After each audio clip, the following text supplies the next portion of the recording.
Back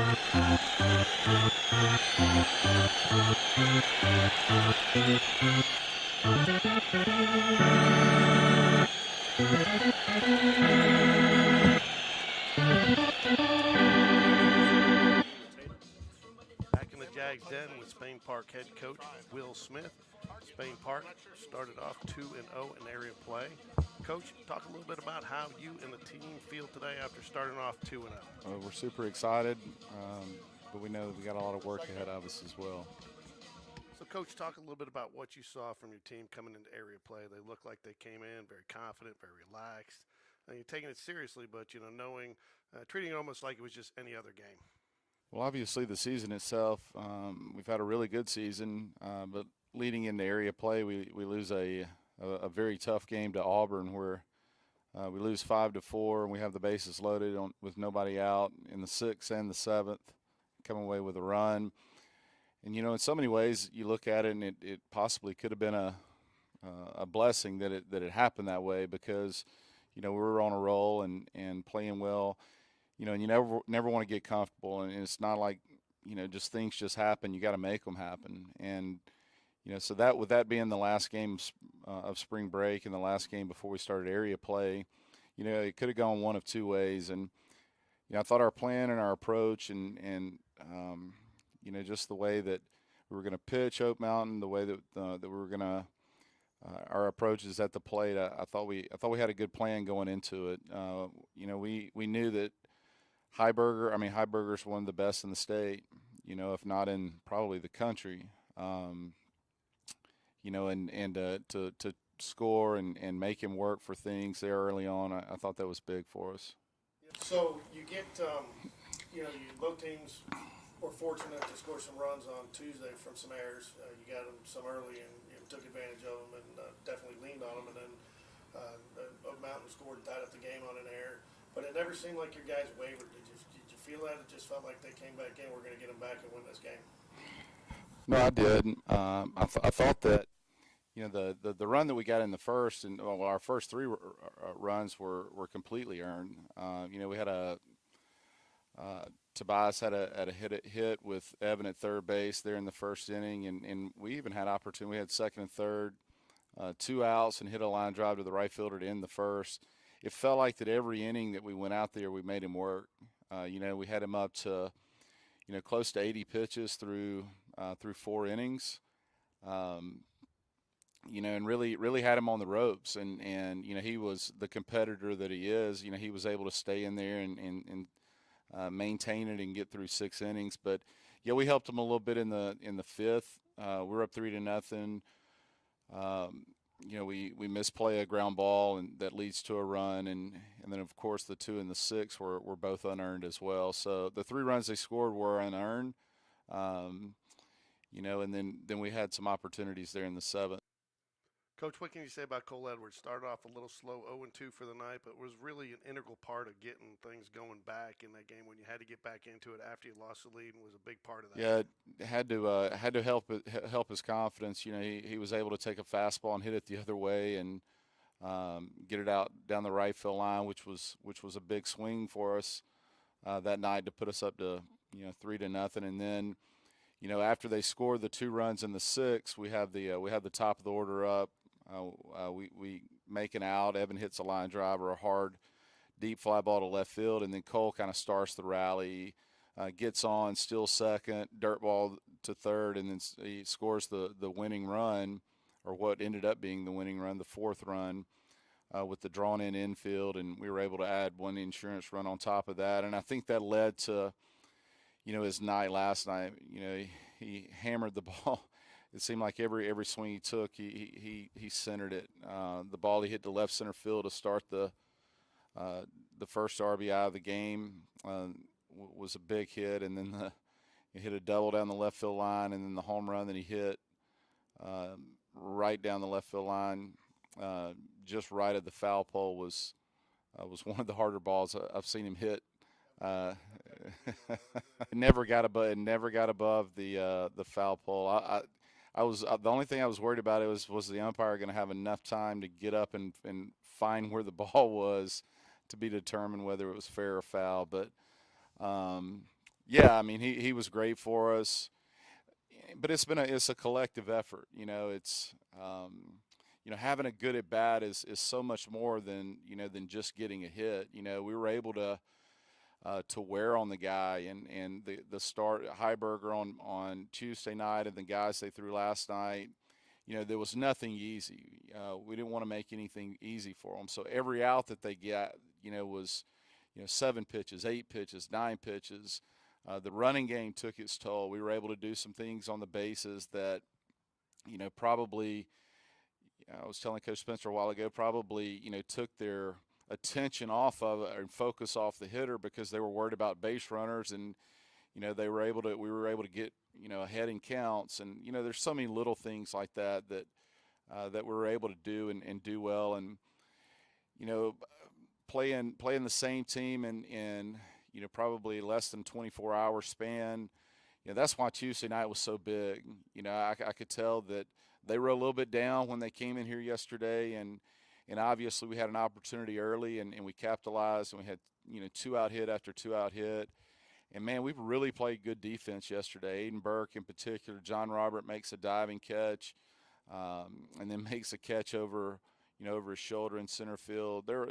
We throw out a runner in one of the innings to end the inning. We played really good defense, and I thought that was big because CJ was just okay early, but I think that allowed him to kind of settle down and get in a groove, and we were able to tack on runs. And, any area game's big. It's huge. CJ Gross, been a great player for the Jags all year. Starts off, obviously, with little nerves last night, but coaching staff never seemed to waver. You guys all very calm, cool, collected in there, all doing your own thing. It just seems to be one of the things about this team and this staff is you guys all seem to be almost in each other's head and almost know what each other are thinking, and the staff is just always seems to be on the same page and so cohesive. Is that the case? Yeah, I mean, we've been together for almost 13 years now. So, I think that cohesiveness and the time that we've spent together, we can fill out when, hey, I need to pick this kid up, he's down, or hey, I need to get on him, and then it's not scripted or any type of thing like that. It's just by the moment, and you have to approach kids and coach kids differently. Coach Dunn does a great job with CJ. CJ's a different bird. I mean, but he is he's very much a central part of this team. And like I said, after the second inning, I really felt like he calmed down and settled down, and he was really good after that. Base running. This team seems to be very fundamentally sound on the base pass. What does that do to you as a coach with the chances you can take, the calls that you can make? It seems just like knowing that and having that confidence in your runners on the base path, it just seems to.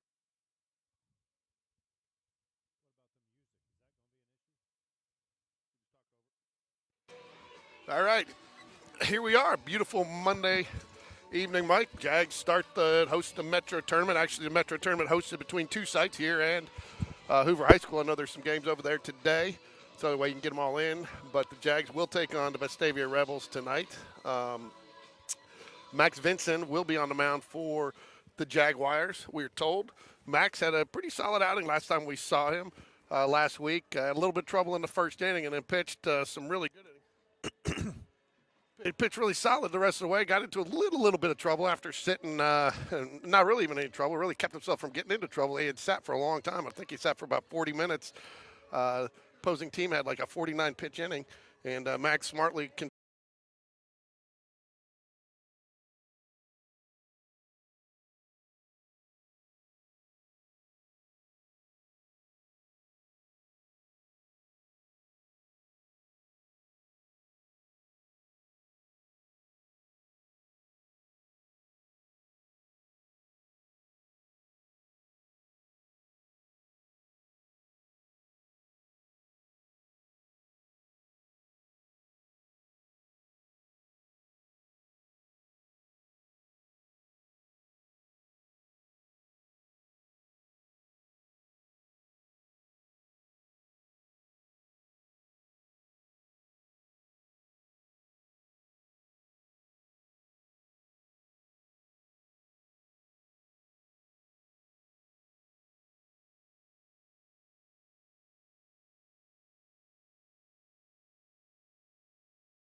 tournament, or not at all. Some do still have practices, but a lot of them are relying, and for that very reason.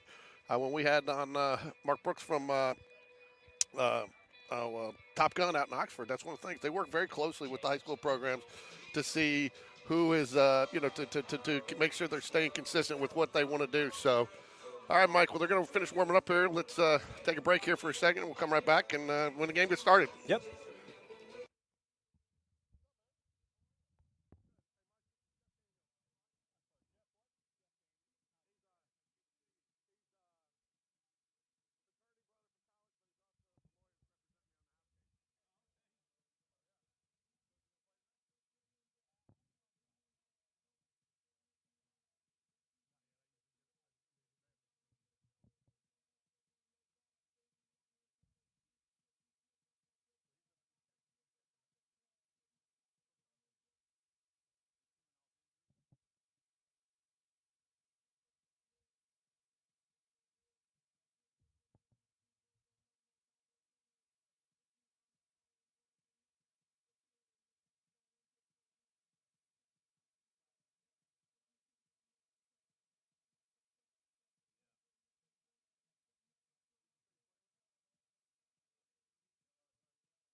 All right, here we go, Mike. First pitch. game of area or metro play for Spain Park and Vestavia. Leading off for Vestavia, number 19, Covington. Second baseman, Max Vincent on the mound for the Jaguars. I think it's going to be key for Max to get out of this first inning quickly. This Vestavia lineup is It's an older lineup, isn't it? yeah, they're kind of the same, weighted very heavy on the varsity with seniors, just like Spain Park. Ball's well hit to left field. Of course, At the track. and I told you we have one gap in the outfield, one gap, and we're to hit it to the one gap we have in the outfield to start the game. As far as camera angle. Yes. It's that third flag. It's just right on that third flag, and it was dead on that third flag.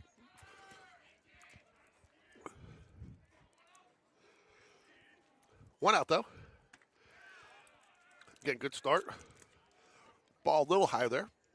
Just a little.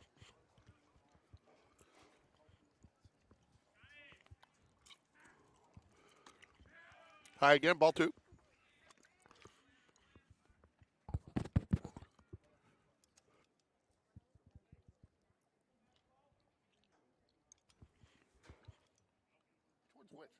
I don't know. Swing and a Good miss. pitch.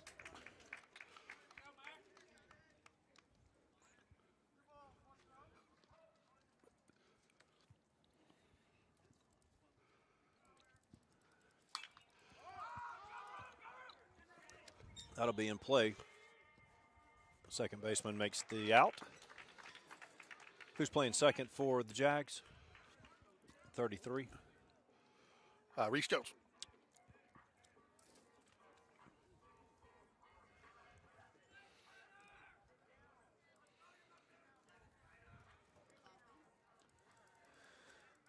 Number 9, Mann, is at the plate.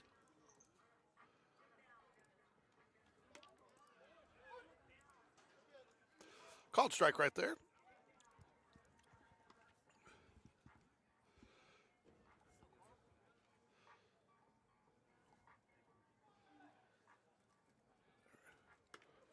Good pitch.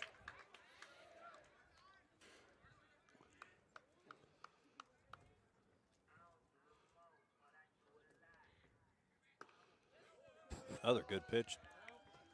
Missed somehow. 1 ball, 2 strikes, 2 away. Fouls in play.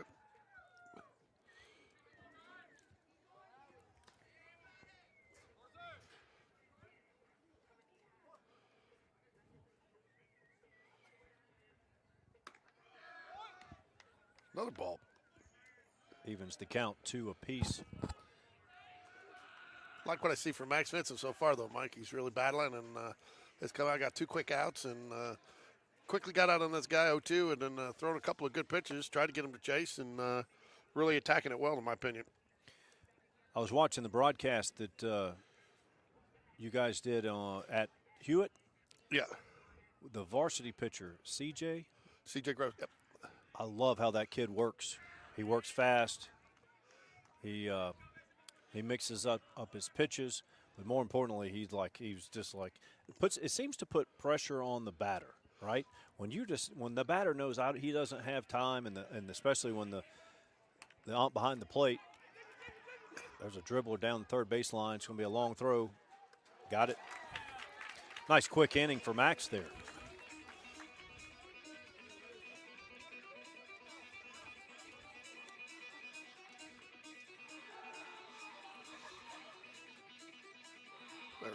Let's see here. There we go. Got it. Yeah, CJ, everybody talks. He's a little bit of a different bird. Great kid. You know, he's very big into getting mentally ready. Like that game, he sat off kind of the side by himself and waited, and then he was like, okay, I'm ready to warm up, and he does. And, interesting about that game, it's kind of a little bit of a bookend game, you know. A little bit of trouble in the first, and then Trussville did not plate more than 4 batters the rest of the game again until the 7th. and again got ahead. I think we had an error. Brian Jacob Tobias to finish it out, but a great game. But he got stronger as the game went on. On the mound for Vestavia is number 28, Colin Jones.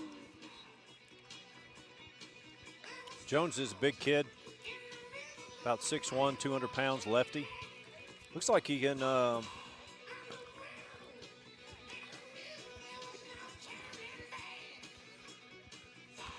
throw off speed, and his fastball doesn't look looks pretty good.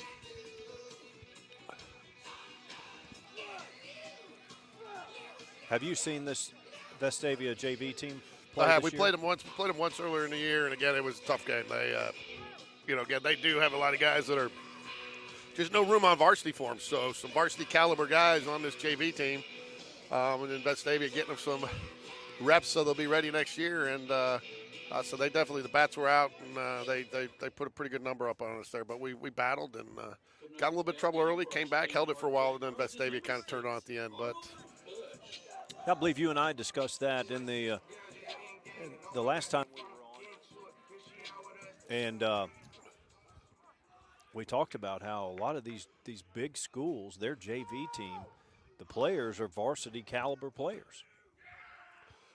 they are. Again, I mean, when you look, I think they've got, I want to say they've got almost 22, 23 guys listed on their JV roster today. I think their varsity team's up for Spain Park's up in the 30s. I think they're in the same boat, So when you're talking 50 to 60 guys between two squads, Spain Park is in much of the similar predicament when they've got 12 guys that are seniors.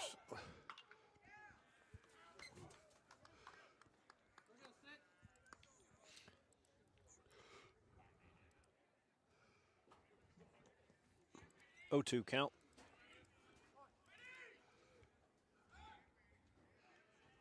Arnold Bush been leading off for the Jaguars most this season. That was some heat. Yes. Stepping to the plate now is number 33, Reese Jones.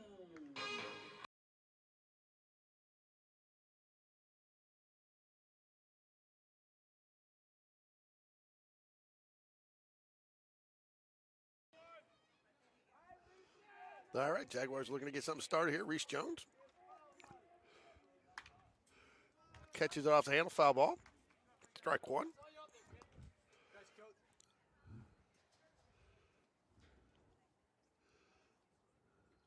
Seems to me back, not to go back 100 years, but it seemed like when you faced a lefty, you didn't have to be all that concerned about the really fast fastball, right? And today, these kids are lefties, and they're not just crafty left-handers. They can bring the heat. Oh, you're right. I mean,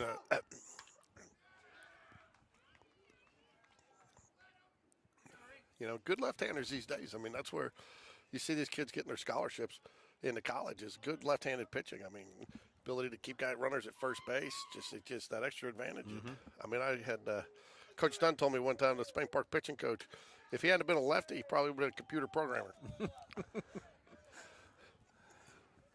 Chris Hammond, who played for Vestavia and played for the Braves and Yankees, and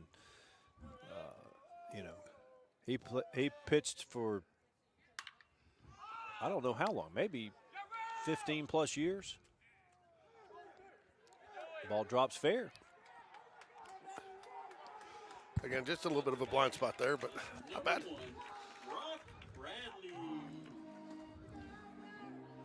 Runner on first now, one out. That's a little seeing eye fly ball. Looked like almost the fielders couldn't decide who wanted to take it though. Probably should have been an out there.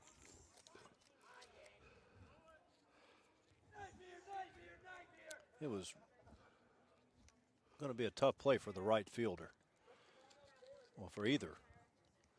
Long way to go. Ball inside. Brock Bradley at the plate now. Brock plays shortstop. Number 3 hole hitter. Also, most of you know Brock from the Gridiron. Was played quarterback for some freshmen, some JV last year, and also got some varsity action there towards the end of the season. Brock also was a very good basketball player. I saw him play in middle school, and once he got to high school, he decided to narrow it down to football and baseball. 3 sports is tough.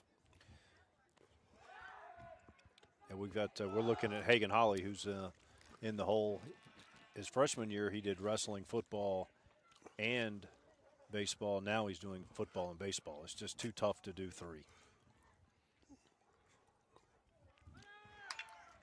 Good cut there.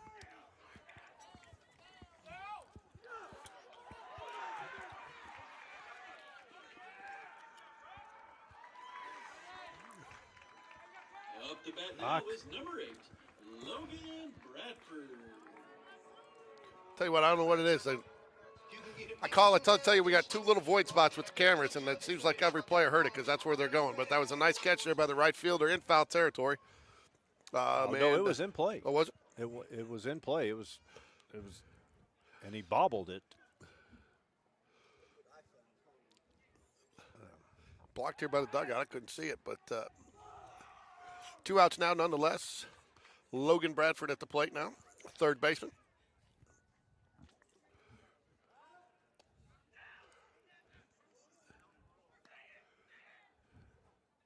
To your point earlier, you got a lefty with a runner on first, and Looked like Logan just a little bit out in front of that one. 1 strike. Reese Jones on at first base.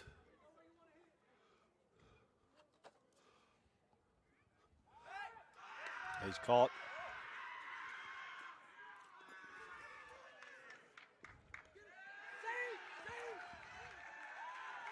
That'll end the first inning.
First pitch is high.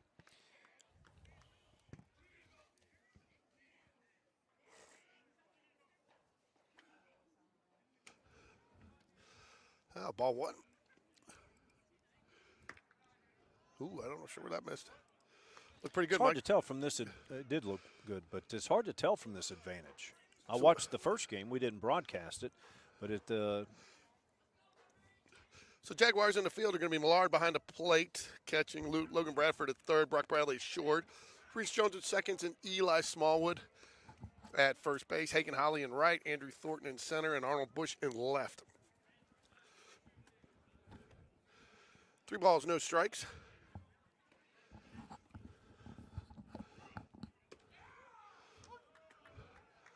Paints one at the knees there, bottom of the zone there. Get the strike call, Mike. 3-1. the same umpire crew did the previous game. Of course, the guy behind the plate was out in the field and vice versa. It's going to be about a 20-degree temperature change, too, at some point in this game. Yep. And you and I are sitting here with shorts on. Fortunately, I got a whole wardrobe in the front seat of the car, which is about 100 yards away. Anybody looking for anything? We can do some Kohl's discounts right out of the front seat of the car.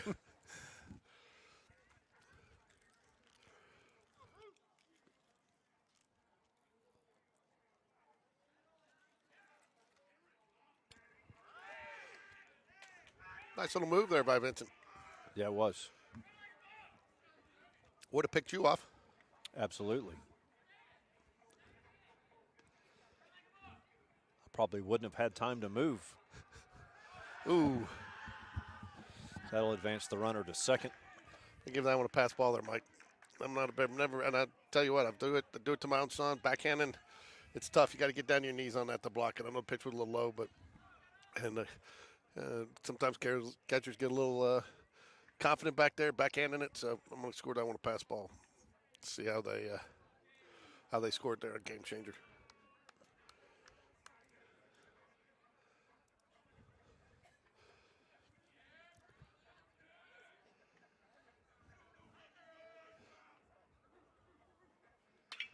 Good hard hit ground ball. It's going to get up the middle there. Probably will score. Whoa, it gets to the gap. Andrew Thornton had him shaded to the right side of the field. So he's going to score a run. It's going to be a stand-up double there for Littleton. Just a snapshot of the field there. Oops. Vestavia players are noticeably, they're big kids.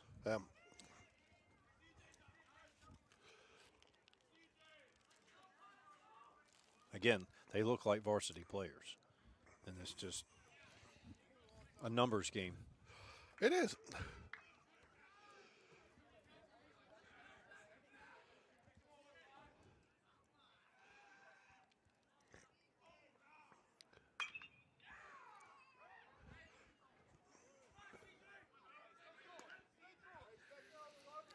Oh, 1 count.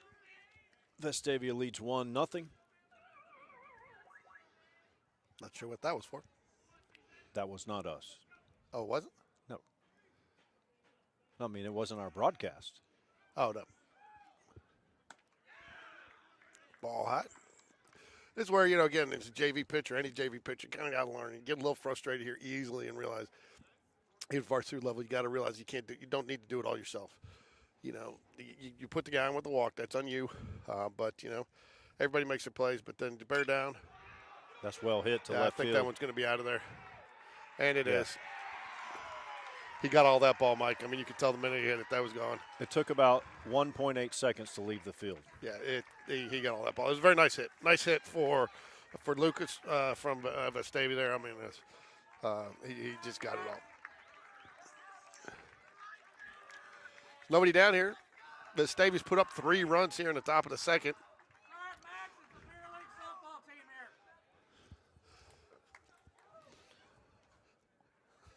No comment. I think the fans, a couple fans recognize the quality, the level of the talent here. Again, but I don't really follow Vestavia. I mean, these guys have been JV all year. There are some teams in our metro where the play got guys go up, go down, go up, go down, go up, go down. And that's Bush League to me. And but that's not what this team. This team, these guys have been on its. And then you might have a few movement, but for the most part, they're just these guys. There's just no place to put them on the varsity team, and you'd rather have them getting some reps somewhere than just sitting on the bench. A couple of points on that. Number one, it's not easy for a junior to be relegated to JV, right? So the junior has to decide, okay, yeah, I'm going to go down and pay my dues one more year at JV. So you have to give the players credit for doing that. And then for the program for having a culture that allows it. And then secondly, when I was playing basketball, but we had guys, I knew 3 guys that had to play JV. Great roll out, real quick. Great response there from Max Vincent. Yeah, great response. Come back after giving up that home run. 3-pitch strikeout, 3 great pitches. Opportunity to get a little down there. Did not do it. And really great sequence there by Max Vincent to get that guy out. Yeah, well done.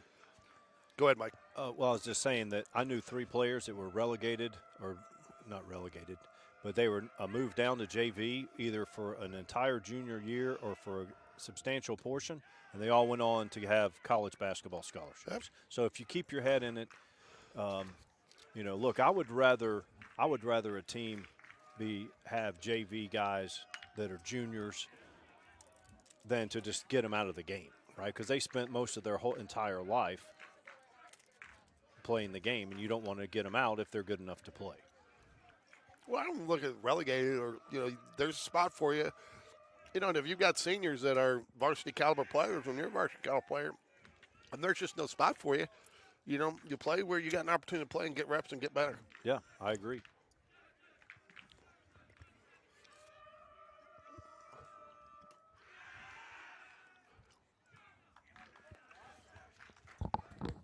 Do we see the chatter like that in varsity games? Depends on who you play. We've seen a little bit more this year, but the balloon seems to get popped very quickly in varsity. When you're chattering like that and something goes against you, then they stop.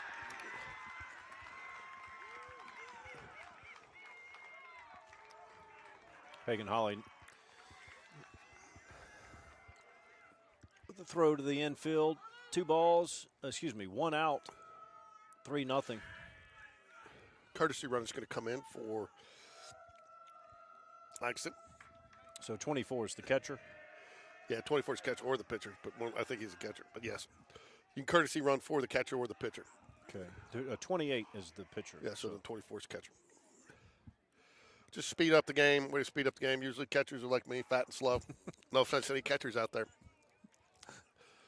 But no, it's really more about getting the gear on them. And also, you're down there a lot. Keep them, healthy, safe, not having to run the bases. And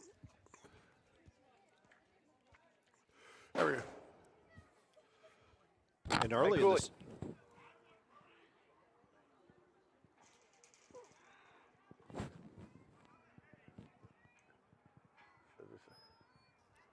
And early in the season, you don't want your pitchers on the bases anyway because they're cold. Another pass ball. Yeah, he's got to get out there. And I heard one of the coaches from the dugout yell to the catcher, "You got to get out there and block those." So, and again, it's something easy to do too. I know one of the philosophies when Sean, my son, was working at catcher is, even a lot of catchers will not worry about it if you've got nobody on base. I mean, they encourage you to block it regardless because you don't want to develop that habit. When do I block it? When do I don't? Mm-hmm. Nice pitch there. 1 ball, 1 strike.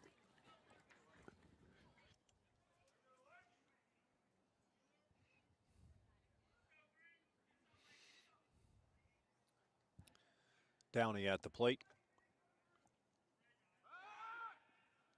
Nice move there. Not fast enough to pick the runner off, but it was still a good move.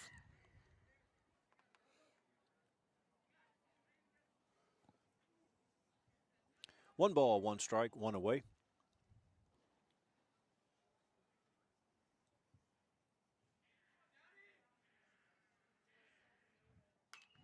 Nice off-speed pitch there. What I do not know about the tournament here, Mike, is if they, JV has a hard and fast 2-hour time limit this year. So I do not know if that is in effect here for the Metro tournament. I believe it probably more than likely is, but. Good pitch, a little low. 2 balls, 2 strikes. Not a bad place to miss, though, heading to count there. See if you can't get him chase 1 low and outside.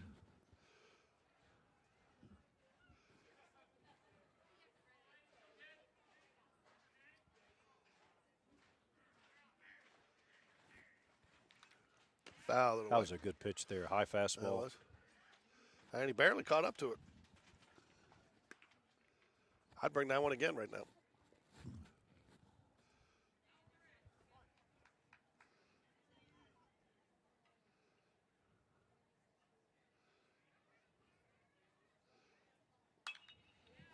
You want to talk about shutting up? You were asking earlier about the kind of the banter coming from the dugout. You want to talk about shutting up a team that we played Trustful on Friday night in the second game varsity in the area, and we were down 3-1 and 2 men on base, and there was a lot of chatter coming out of that dugout. Ryan Cole came up first pitch, put it over the wall, 4-3, and we didn't hear a word from him the rest of the game. I do recall that. I watched it on. I watched the broadcast, and Going to be a pop fly. Looks like first base going to get it. And that'll Two do away. it. Oh, Two away. I'm trying to get him out of this inning. Yep. Trying to get him out of this inning for you. Well, the very first inning went 3 up, 3 down. All right. He hasn't pitched poorly this inning. It's just a couple of hits and one gets out of the park, and you're in a 3-0 He hole. had to walk. The only thing you put on pitcher is a walk, and they had a good hard hit ground ball up the middle. Andrew Thornton was shaded a little too far, probably to right on that one, and got to where he couldn't get to it. And then the next one, like I say, was airmailed into the parking lot. Nice off-speed pitch there. But, since that home run, Max Vincent's really settled in nice. He's had some nice combinations and, changing up locations nicely to keep really stay ahead of the hitters.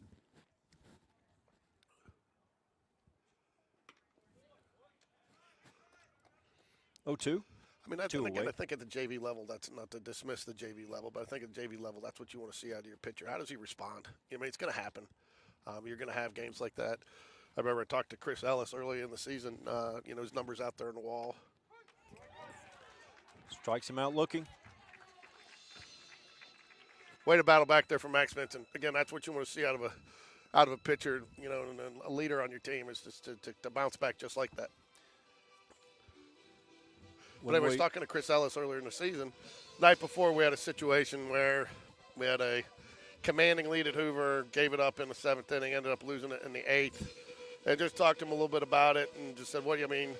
What you hear, you see?" And he says, "You see that at all levels. I mean, you're going to give up home runs at all levels. You give up doubles at all levels. You're going to have bad innings where you give up 2 or 3 runs at all levels." And the one thing he says that at all levels, that what they're looking for is how do you respond. How do you respond? What's your attitude the next inning, the next pitch, the next game? And that's really what you want to be looking for there. Yeah, I agree. And no matter the sport, whenever I was coaching, I focused on 3 things. And I coached with you in the past.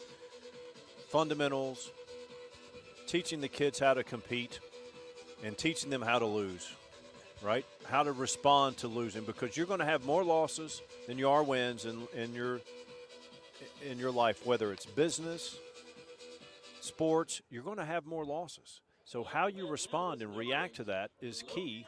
And so often you and I would see, even at so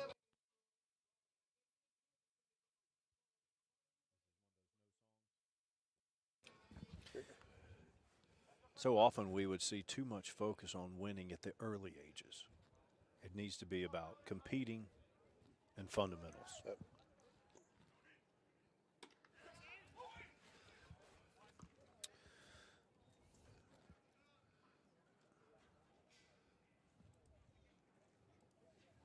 It's just like I just got confused. I was like, wasn't Logan Bradford up at the didn't he bat in the first inning? But I forgot we had the pickoff there. So Right. But I kind of get a little gun check because we actually had a kid last year I was bat thinking out of order. the same thing. Bat out of order and had a similar situation like that, and it actually cost us a game down at Tuscaloosa County. And I tried to get into the Wow. nice little curveball there.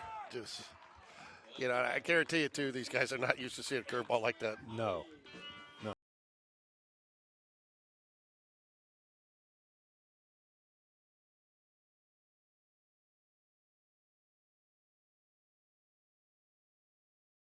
This left-handed pitcher, he can bring the heat. It's not just junk. A little behind on that one. Hagen Holly at the plate. 0-1 count, 1 away.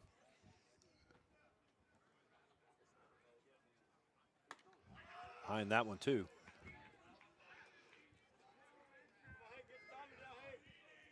Nobody's putting a gun on these pitches here, right? No, unless it's a parent or somebody. That would be real trustworthy. Yes. Oh, I don't know about that one. I thought that looked a little low, a little outside. He's called it though before though, so Mike, that's even if you're swinging at that, that's a tough pitch to hit. I think. I don't think there's much Hayden could have done about that one. Well, the other thing that I'm noticing, excuse me, I believe that Jones realizes he can throw majority fastballs because they're not catching up to it. And then he just throws the curveball or any off-speed pitch he wants. So umpire has really fallen in love with the low strike here as the game has moved on. But again, he's been fairly consistent with it. Umpire gives Eli Smallwood time there. Eli's brother Evan had a great game Friday night, 4 for 4. Really kind of led his team. Has played, kind of anchored down third. Had an unfortunate error there in the 7th, but other than that, it was a very, very solid game. In fact, he led off the game. Thought he was going to get I thought he might get one out on Friday. Really caught all the ball and really has played some really, really great baseball through the area tournament.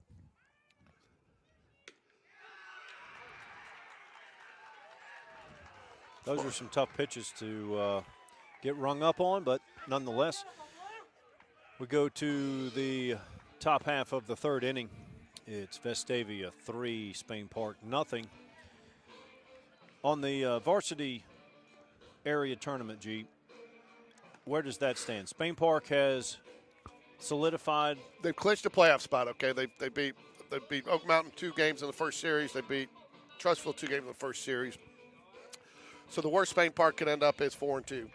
The best Chelsea can finish up is 4-2. A couple of the others could finish up 4-2, but I don't think so. Trying to think, but we hold head-to-heads against Oak Mountain and Trussville. So, Gotcha. So really comes down to Spain Park wins at least one over Chelsea either tomorrow night or at home on Thursday. They will clinch the number 1 seed in the area, and where it looks like we will either be facing Bob Jones or Austin, I believe, is the way that there's still some that area that we cross over to. There's still a little muddled, so it's hard to see. But what will end up happening is if Spain Park can lock up the number 1 in the area, then they'll get the runner-up in that area between Bob Jones, Austin, and. So if Spain Park holds the number 1 seed, does that make them area champs? And is that a noteworthy accomplishment for? Yeah, I mean it is. It is. I mean people will recognize it. But again, we've talked about this a lot with Coach Smith in the last couple of games, and I think the team has the right mentality on it too. It comes down to, what you did this week doesn't matter if you don't take care of business next week. Okay, and it's not what we've done; it's what we do going forward, because it's these are a series of two game series here. And once you get past this, I mean, that's what it comes down to. You get a series against a team, 2 out of 3 games, and you move on. Mm-hmm. And so you can go sweep your area, win 6 straight games, and if you get to your first regional game and you don't win a game, doesn't matter. As far as pitching is concerned, from regular season to area play to playoffs, is it like Major League Baseball? Well, Major League Baseball, the playoff baseball and regular season baseball are nothing alike.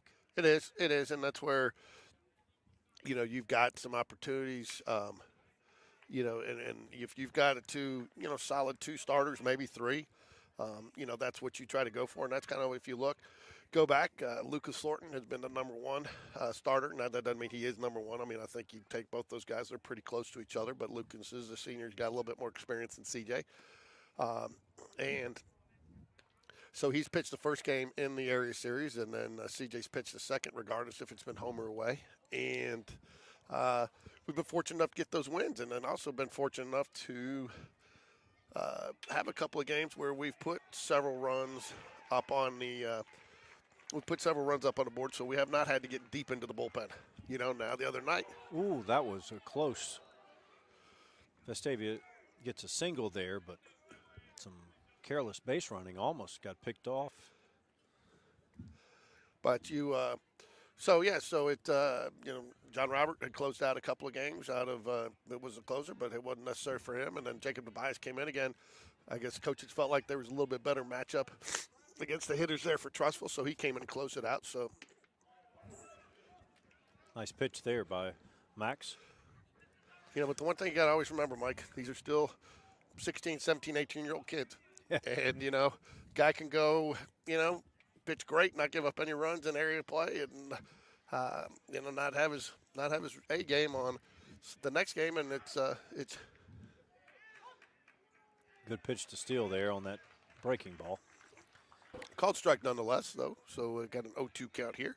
The runner does steal second. Vestavia 3-0 here in the top of the third. Is there any reason why you took Game Changer off my screen? I did.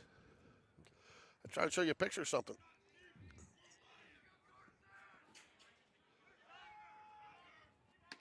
Nice. Strikes him out for the first out. Top of the third. All right, so on the Spain Park varsity team, couple of basketball players on that on the varsity team. Have they been able to contribute, or are they kind of behind because the basketball team went into so deep in the season to the Final Four? I'd say a little behind. I mean, I wouldn't necessarily behind. I just there's been some tough areas, and again, when you've got that number, I mean, we've got so many people that are qualified to play varsity on the Spain Park varsity. It's sorry. You're somewhat fighting for your. Good pitch. He called that one. That was low, but he's, like you say, he's being consistent. Big 23 would have a tough time getting a bat on that ball. Uh-huh. So Jackson Bradley and what's the other kid? Chapman Blevins. Not Blevins. Chapman's seen some playing time. He's played outfield in a game, started a couple. He has pinch hit. He had a nice pinch hit on Friday night, I think, in the 7th inning. So Chapman has had some opportunities to get in, and that's Chapman's made the most of his opportunities. Jackson Bradley did get into a game and pitched a little bit, I believe. Yeah, it seems it was such a quick turnaround that by the time basketball was over, baseball was in full swing. 3 balls, 1 strike, 1 away. We're in the top half of the 3rd inning.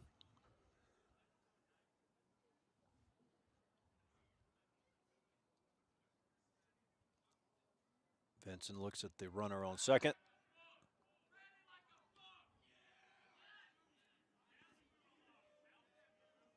A lot of talk from the Rebel dugout.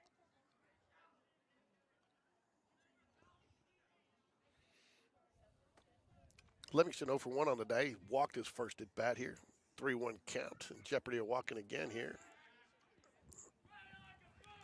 That's one I don't mind the one there, but 3-1 count here. Guy in second, Mike. That's where my philosophy is. Focus on the batter here, especially with a pitcher. You're down, younger kid. I want him focusing more on throwing a strike here, not. Which he did though. Which he did, and again. But again, these coaches know their players too. Sometimes that is what you want to get them out of. Maybe they do get too hyper focused, So that's one thing. I think we've tried to stress. A lot of people come out and they go, "Why isn't so and so happening? Why isn't so and so happening?" We don't get the opportunity to see what they see every day in practice and every game and how they respond to certain situations. Well hit to left field.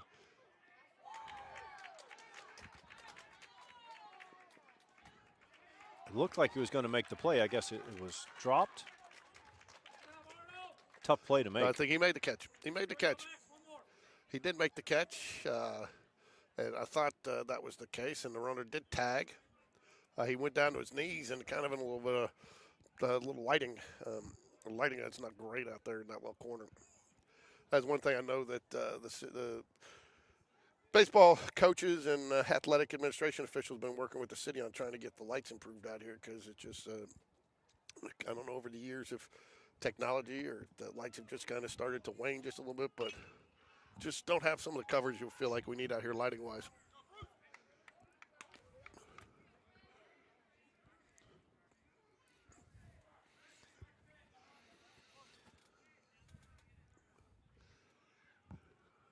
Runner on third, 2 away. Good pitch. 0-2 count. Littleton at the plate for the Rebels.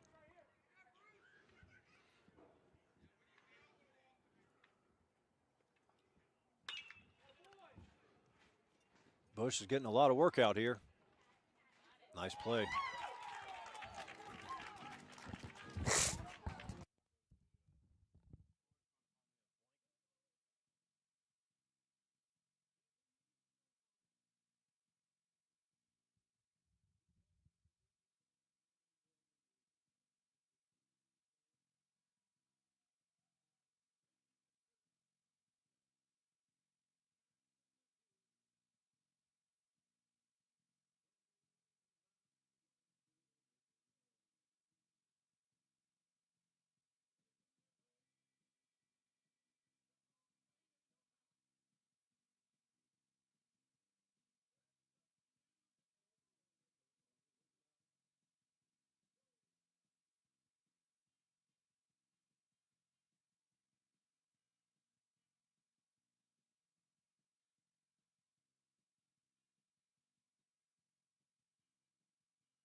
Great pitch there. A tough pitch to catch up to. Did foul tip it, but Langston caught it, so that was strike 3. So 1 out here now in the bottom of the 3rd. Jaguars trail 3-0. Stepping to the plate here is the catcher, Millard. Jaguars have not made it through the lineup one time yet, so these are their first at-bats here in the 3rd inning. That was a ball.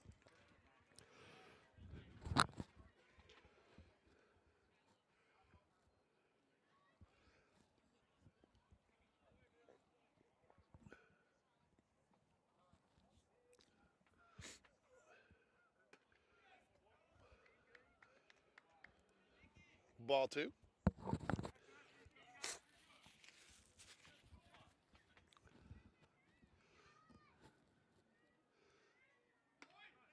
That's a strike. Right down the middle of the plate. 2-1. On deck, center fielder Andrew Thornton.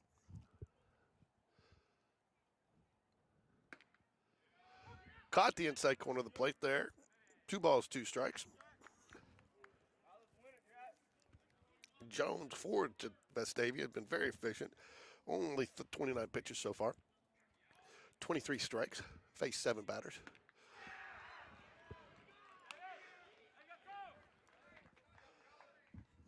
Up to bat now for our Spain Park Jaguars is number 4, Andrew Thornton. 23 shots and Carmichael and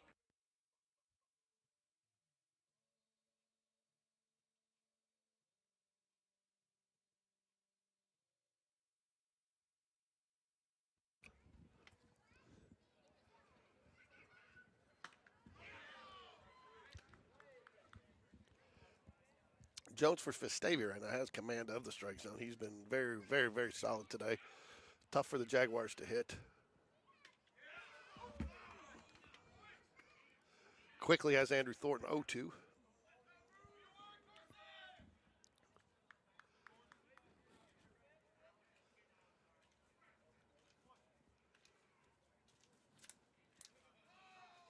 Catcher going to go out. My partner in crime here came back with half of his bedroom, a blanket, a pillow, and whatever else to wish. warm up with. I couldn't find a blanket, so all I have is a golf rain suit. It's not going to rain No, way to jinx. unless you did drop that soda over there and take the lid off. A little too high for anybody to think about chasing there.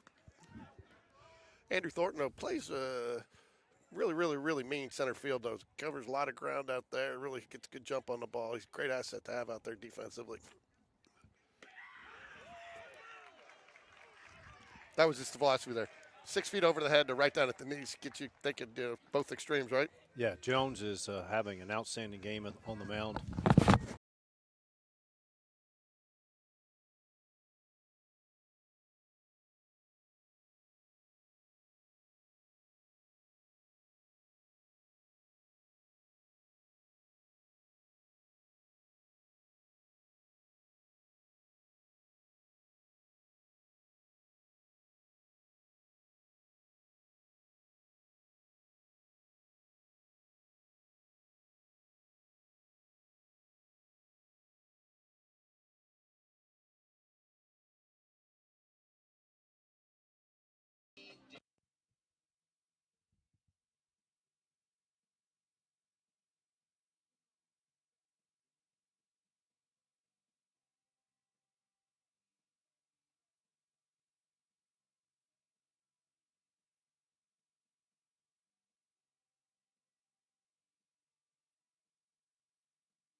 Thanks to Ramona Holly for loaning this beautifully woven fine Spain Park blanket.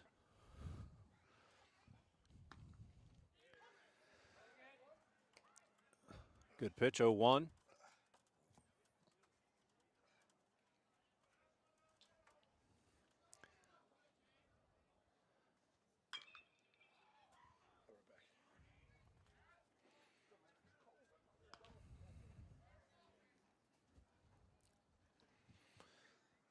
Oh, 2 count.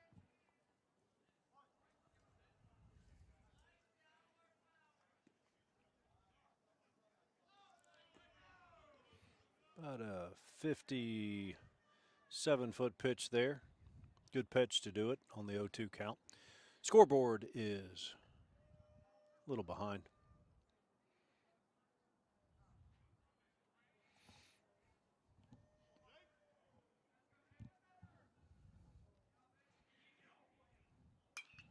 Good pitch there, fouled off.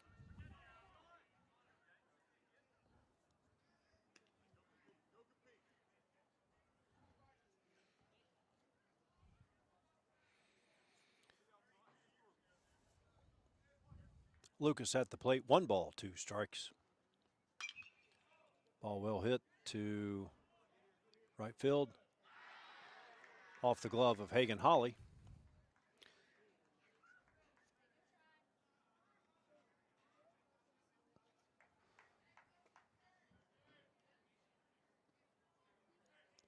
Tough play out there.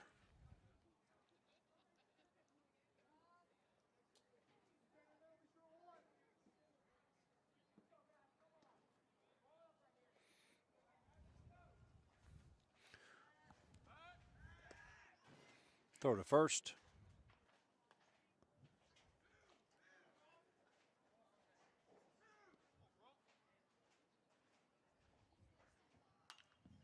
Fouled away.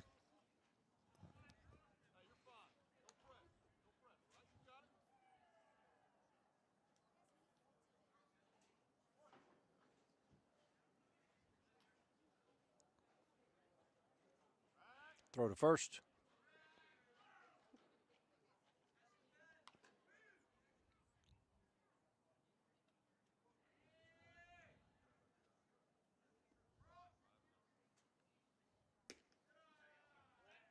Low and outside. 1 ball, 1 strike. Top half of the 4th, it is Vestavia 3, Spain Park nothing. Foul to the third base side.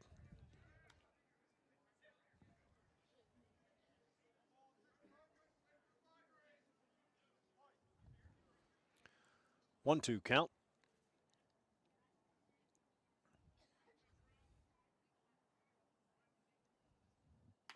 Off-speed pitch, again fouled.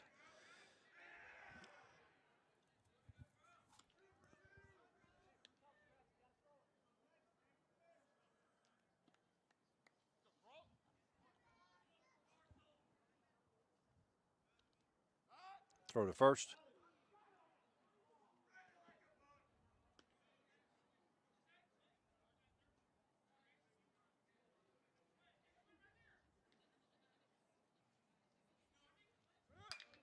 Fouled away. Out of play.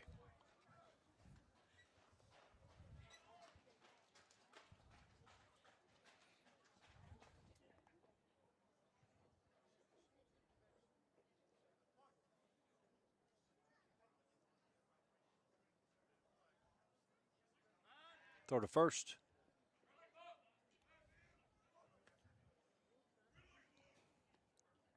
Top half, 4th inning. Vestavia leads 3-0. Off-speed pitch. Grounder to third.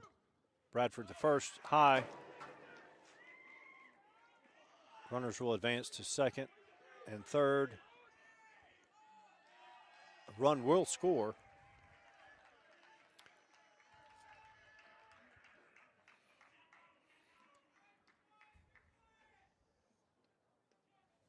Two errors in the top half of this first inning.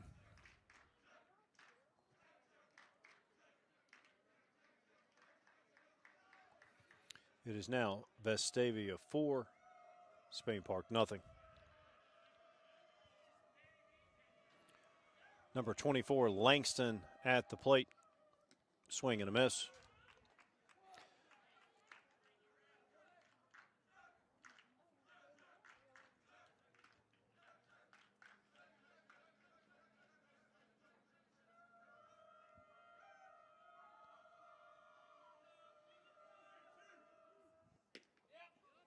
Oh, 2. Nice pitch there by Max Vincent. Umpire's been calling he's been giving the low strike, even low and slightly outside, and Max painted it. Again, same pitch. 1 ball, 2 strikes.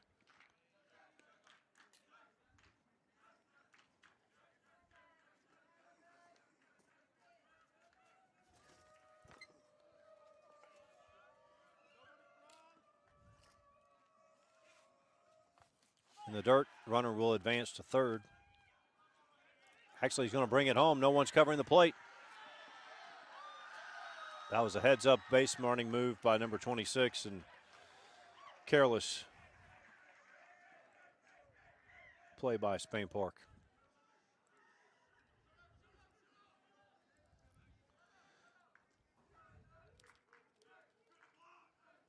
Rebels stretch the lead 5-0.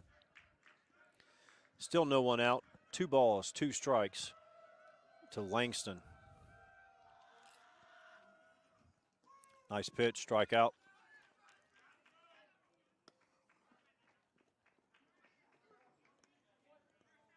First out of the inning.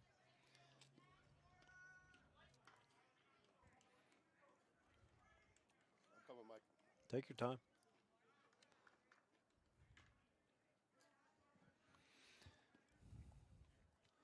Number 3, Downey at the plate for the Rebels.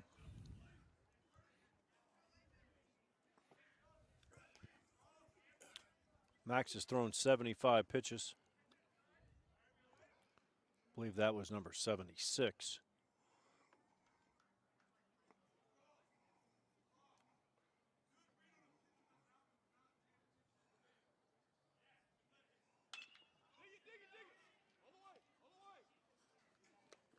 That's the second out of the inning. I think Eli thought that was the. Wait, my headset on.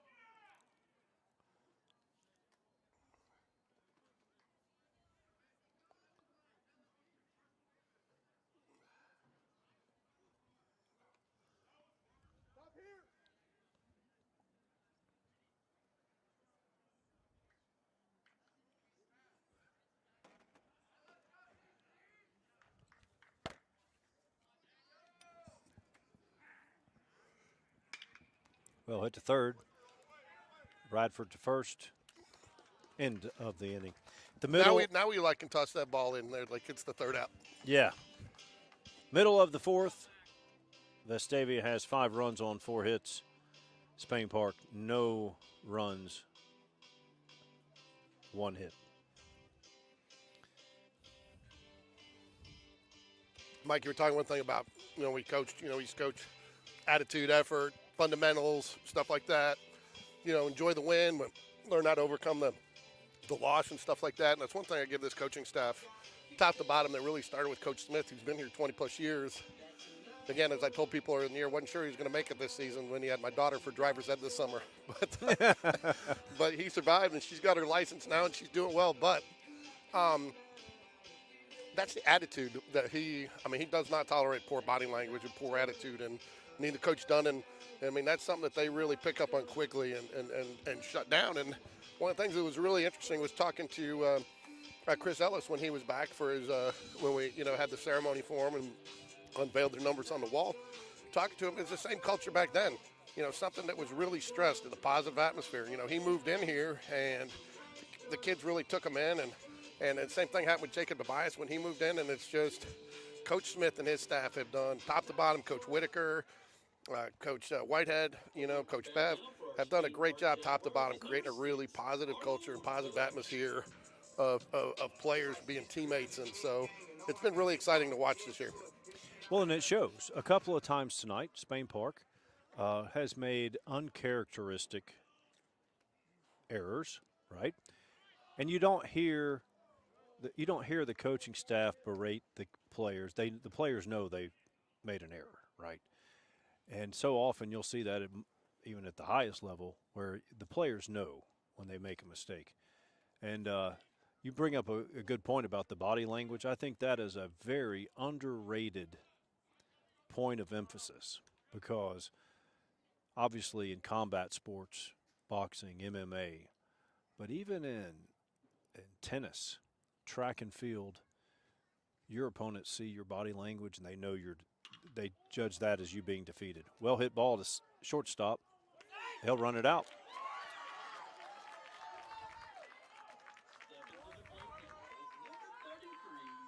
That was a great hit ball play. Shortstop made a great play on it. I didn't think he had a chance, and but Bush with his speed beats it out. Yeah.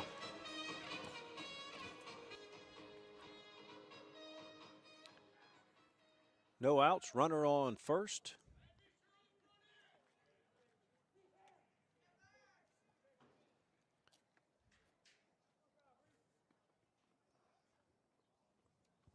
First hit for Spain Park since the first inning. Vestavia has 5 runs, but they only have 4 hits. It's not, you know.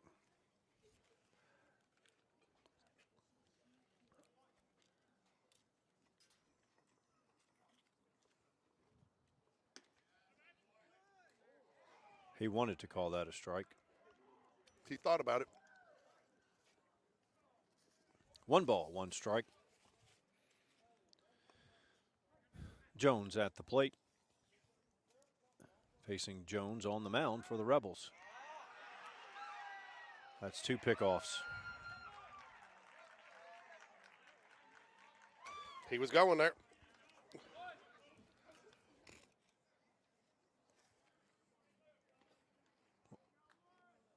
Two hits, 2 pickoffs, no runs.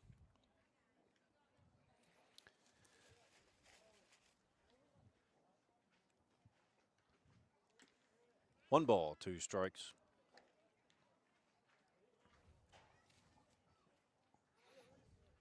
Actually, my bad. It was not him that got picked off the first inning. I believe it was Reese Jones who got picked off the first inning. So, Martin Bush did not get picked off the first inning, so I apologize for that.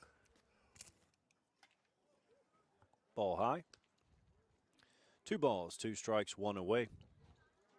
Nachos are good, man. I would steal those nachos, but I don't want to get cheese on this borrowed blanket I have.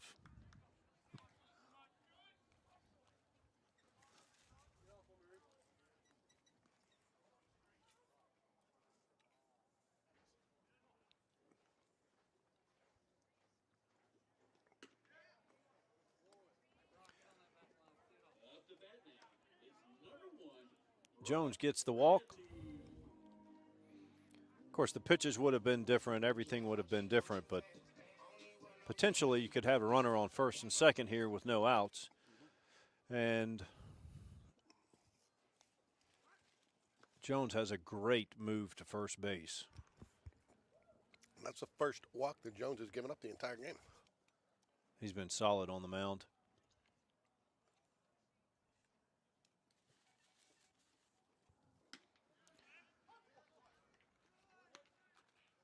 Vestavia's varsity staff must be stellar for this kid not to be on it.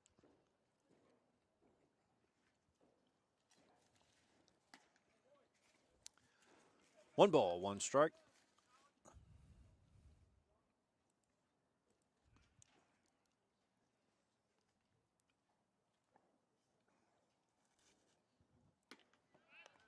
One and 2. You got to realize when the umpire's calling that low strike, Jones is living down there. As he should. I think Max did the same thing in the bottom half of the last inning. Brock strikes out. Second out of the inning.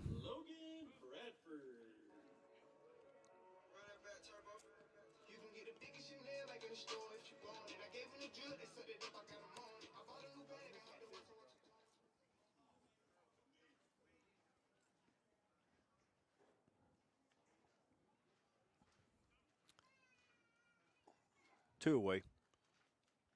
Bottom half of the fourth, Vestavia 5. Spain Park nothing. Throw to first.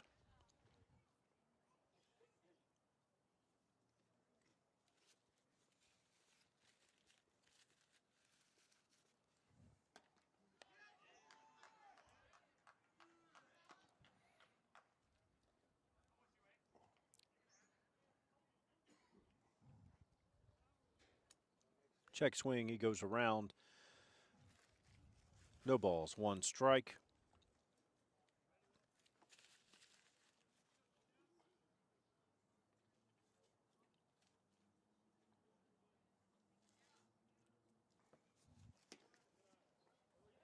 Low, 1 ball, 1 strike.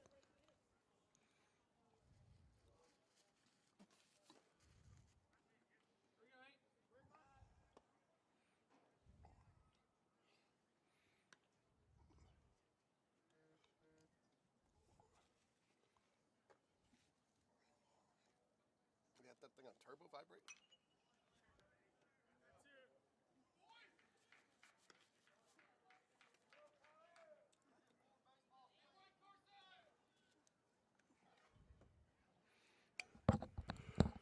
All right, 1 ball, 2 strikes. Jones, seemed to work a little bit harder here in this bottom of the fourth. Just now reached, though, the 50 pitch mark, 36 strikes, faced 12 batters. Well hit ball. Well, the ball looks like it's going to be foul and out of the reach of the left fielder. So, again, 1 ball, 2 strikes, 2 outs. When Jones does give up base runners, he just picks them off. He does. The 2 base runners they've had tonight have been picked off. It's part of his diabolical plan, apparently. Apparently. So 1-2 Logan Bradford here. And gets him swinging at strike 3. That will take us to the top of the 5th.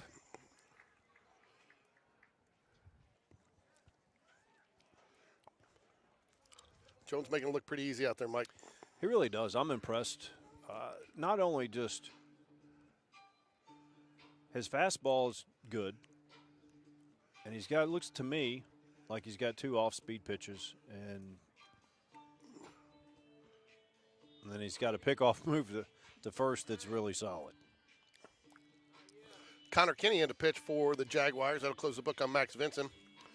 Max Vinson, 4 innings pitched, 4 hits, 5 runs, only 3 of them earned, 4 strikeouts and one walk again. So, again, I think, with the couple of runs Max gave up there, good control, only giving up 1 walk. And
That's right under you. what's up? Jimmy busting on you on our broadcast? Jimmy making fun of you on our broadcast? Jenkins at the plate. Strike 1.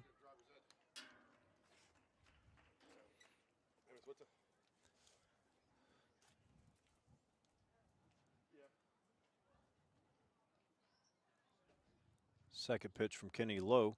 1 ball, 1 strike.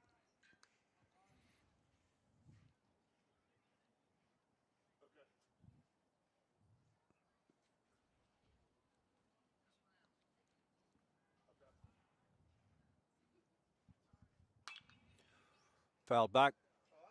It's going to be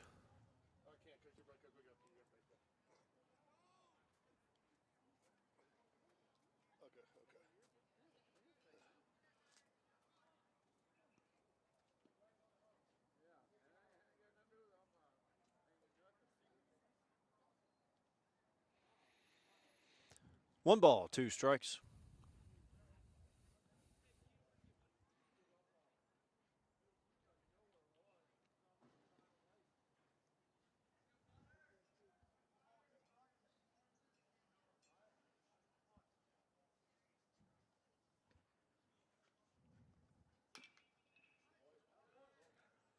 Fouled away.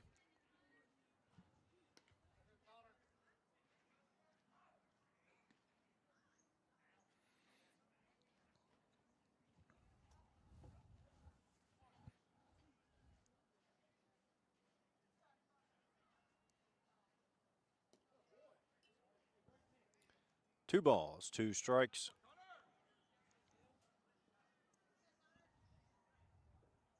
Connor Kinney on the mound for the Jags.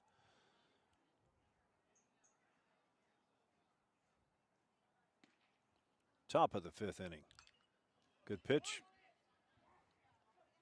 Jenkins stays alive.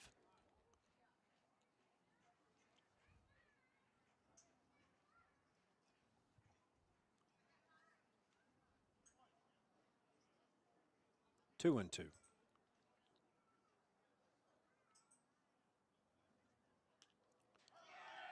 Hit by pitch. Curveball that just hung out. Jenkins on first.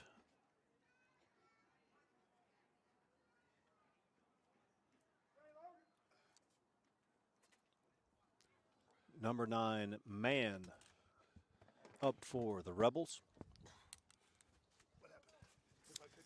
Yeah.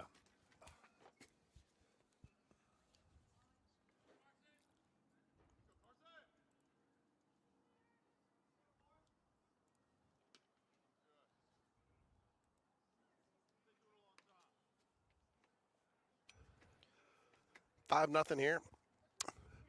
Rebels only have 4 hits, like you said. Mike, Jaguars too. It's not many hits in this game at all. Period. No. Good pitching by both sides. Hard hit ball to the right side. Foul ball nonetheless. 1 ball, 1 strike. Man 0 for 2.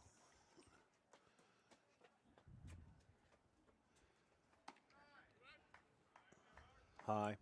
2 balls, 1 strike.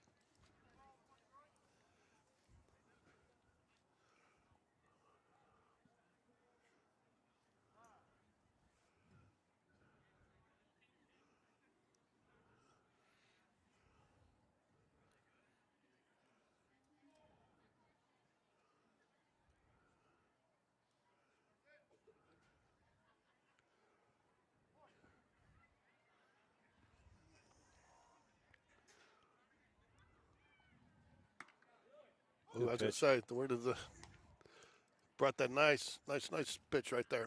Connor Kinney's come in this in the game this inning. He's throwing strikes, except for the exception being the curveball he hung out and hit the batter. Runner goes, throw down, and easily.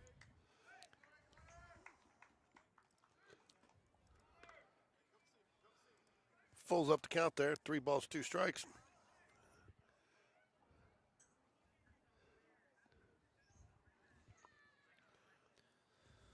Runner on second.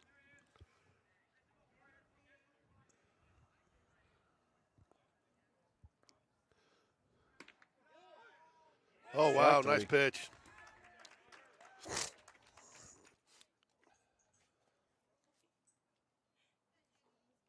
That's a nice pitch right there. Very good. Throwing strikes. Livingston 0 for 1. Did reach base and did score.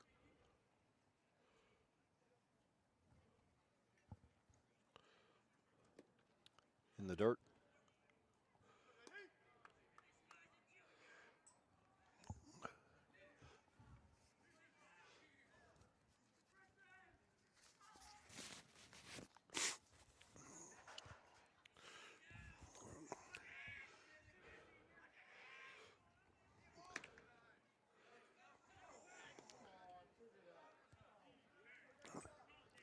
Indecision there by Blue. That's what you hate to see. I hate to see. You always want an umpire make a bad call, make it with some, make it with some conviction. 2 balls, 1 strike. Fouled away, 2-2. Gotta like that Kenny's come in the game throwing strikes. Yeah.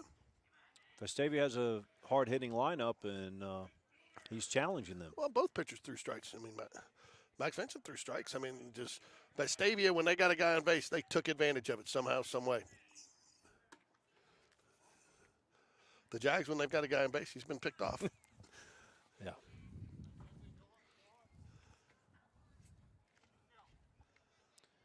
The advantage of having a lefty on the mound.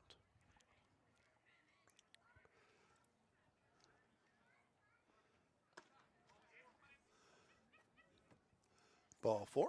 There you go. You talked about him coming in throwing strikes, Mike, and probably 1 count 3-2, and I walked another batter, so I don't know if you should have probably said that. Yep, the broadcaster jinx.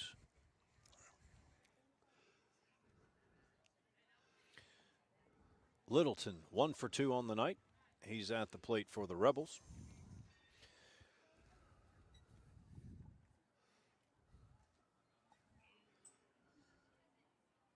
One thing I've noticed, we talked about fundamentals in all sports, how the wild pitch, I assume, runners advance. I assume that's going to be a ball. Well, I was going to assume that it would be scored a wild pitch. Yeah, I was assuming it was going to be a little warmer out here today, to be honest with you, if we're going to assume things. Well, you just got to go and work the crowd and borrow the blanket like I did. All right, so I've noticed a lot of these batters, they have extremely wide stance, which isn't always like what you'll see at the collegiate level and the major leagues. Is that something that's being taught? What's that now? I'm sorry. The batters, both in the high school, you see a lot of really wide stances, which is not that common in There's college. different philosophies. There are some coaches with that because, again, you quiet down your body a little bit, lessen your movement, almost get there and load with, and there are some. Oh, It's going to score 1. Runners on first and third. 6-0 in the top half of the 6th inning. infielders were in there, allowed that ball to get past Jones. Otherwise, I think normal depth, that's just a ground ball.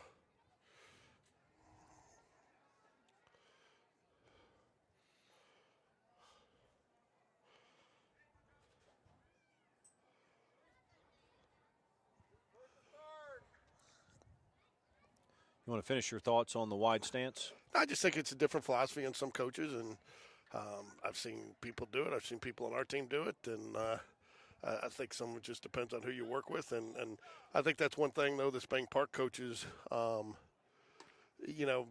traditionally, like a lot of sports, I know it happened a lot in basketball, they allow you to kind of work with your own shot, work with your some, but they don't try to get everybody to shoot the same way, recognizing that everybody's a little different, but then try to get some of the basic fundamentals out of it, Yeah. And a lot of times it's a matter of not only preference, but also body type, just as in with a golf swing. Really good golf instructors are going to build a golf swing based off of the body type of their student. Right.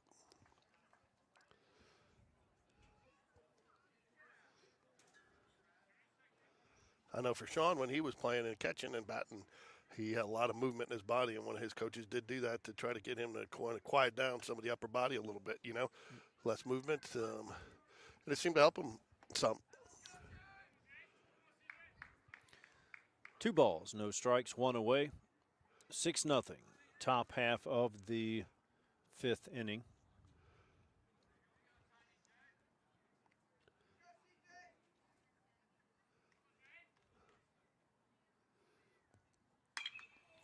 That's going to get out of play.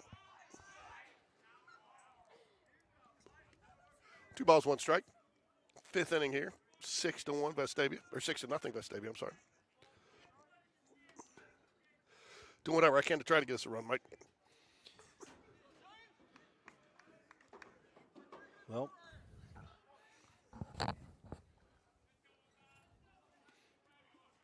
in the bottom half of the inning, we need to get some base runners on and make something happen.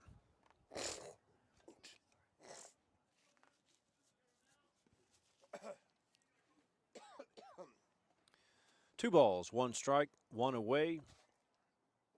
Top half of the 5th inning, it's the Rebels 6, Spain Park nothing. Connor Kinney on the mound facing Lucas for Vestavia.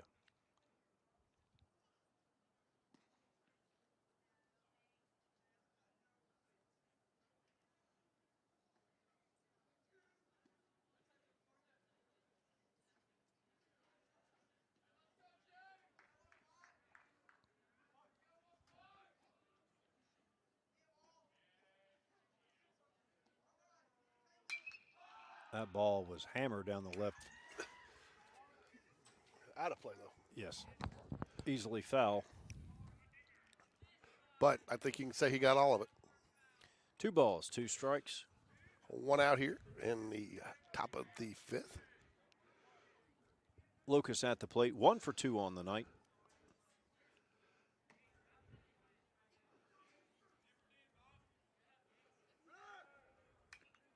Fouls away. Did that in harmony. Jinx.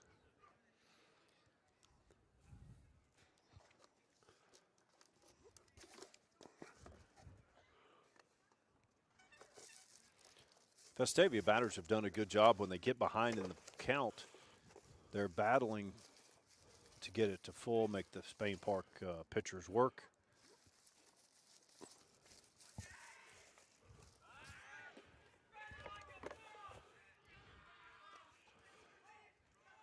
I would say you were asking earlier about some of the banter from the dugouts. That is one thing that you do see across the board is on pickoffs when they get back and they'll say something, or Spain Park will, when the runners when the pitcher keeps on checking them from the second base, they'll count it at 1, 2, however many times he looks back and stuff. Yeah. Just try to get in his head a little bit.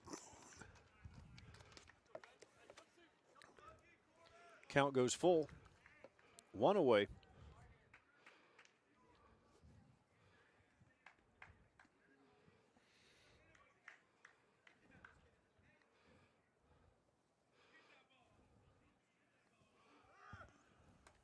Ooh, but the great Strikes him way to out. battle for Connor Kinney there and get the strikeout.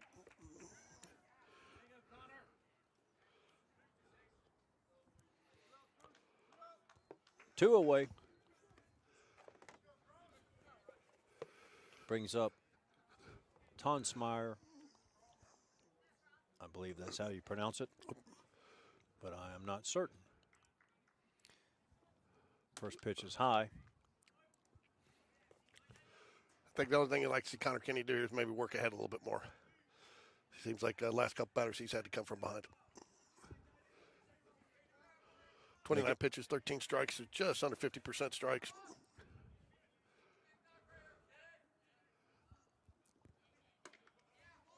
Another pitch high. Even when he gets ahead, again, Vestavia is working the count. They're battling back and making our pitchers, both Max and Connor, work.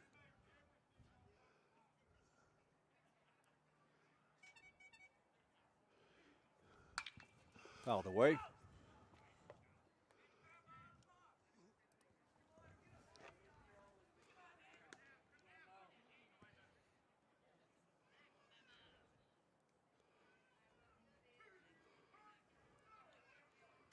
Two balls, 1 strike, 2 away. Top half, 5th inning. Rebel 6, Spain Park nothing.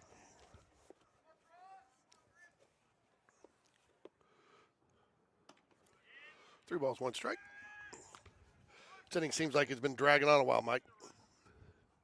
Partly due to the temps. That, and I just think, again, to your point, I mean, they have really worked deep into the count, fouled off a lot of pitches. They've seen a lot of pitches this inning. I mean, coming up on 33, 34 pitches this inning. And, I mean, that's a lot of pitches for an inning. That'll load the bases. Yep. And, you know, it's, you know, it just is, you know, Connor Kinney's been working well, but they've been working him back and really getting him deep into the count. Does have 2 strikeouts in the inning, but also 2 walks. And a hit batter. So 3 walks and then 1 hit, so. Good start here. Dangerous situation here, though. Bases loaded, down 6-0 here. Jaguars really need to get the out here. Are you referring to the 10-run rule? I just don't, anything in general, I mean. Wild pitch.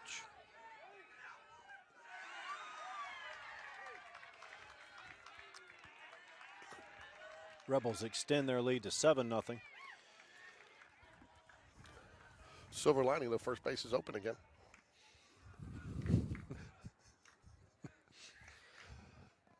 Yeah, the good thing is there's no force play, right? Yep. Not a good thing for the Jags. You'd love the force play. I was being sarcastic, I know. of course. Hit to third base. Long throw. Dug it out. Nice play by the first baseman.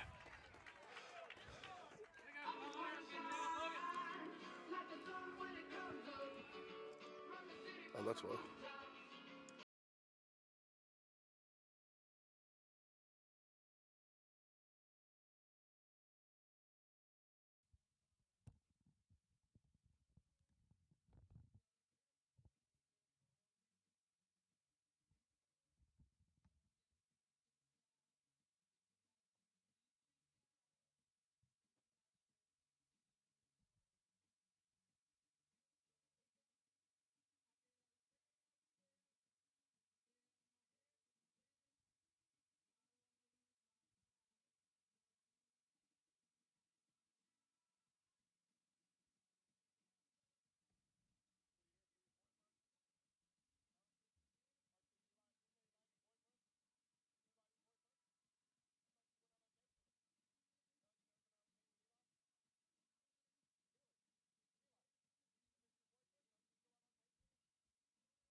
Hagen Holly will lead it off for the Jags in the bottom half of the 5th inning. Spain Park trails 7-0. See if Hagen can get things going for the Jaguars. First pitch is high.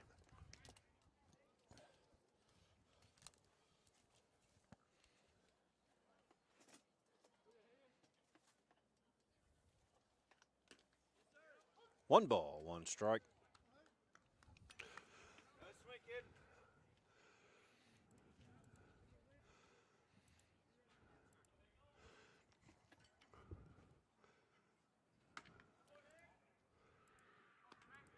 Two and one.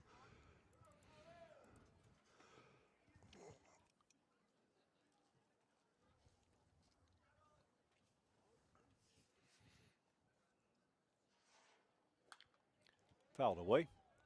Evens the count.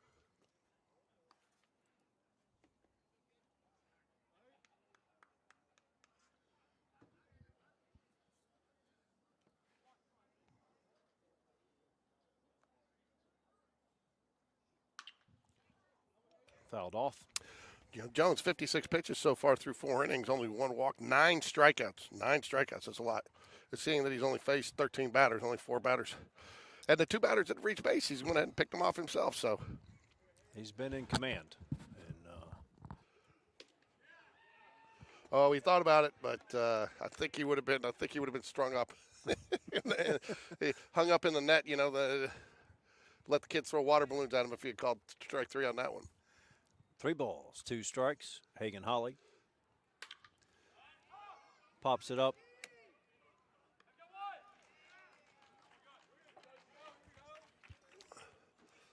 Coming up to bat now for your Spain Park Jaguars is number 21, Joe Cross.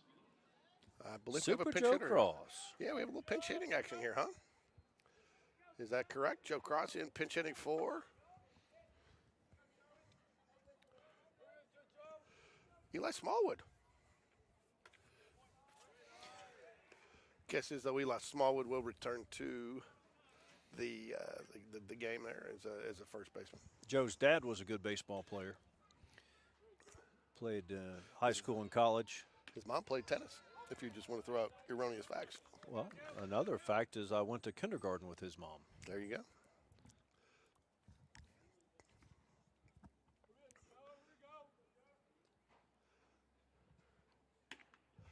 Joe was an outstanding football player. He didn't play the last couple of years. He's focusing solely on baseball now. Well, and no offense to Joe, but his size, I think, probably a wise decision. Well, he had He's one of great those- speed. I was going to say, he's one of those smaller, shifty, speedy guys.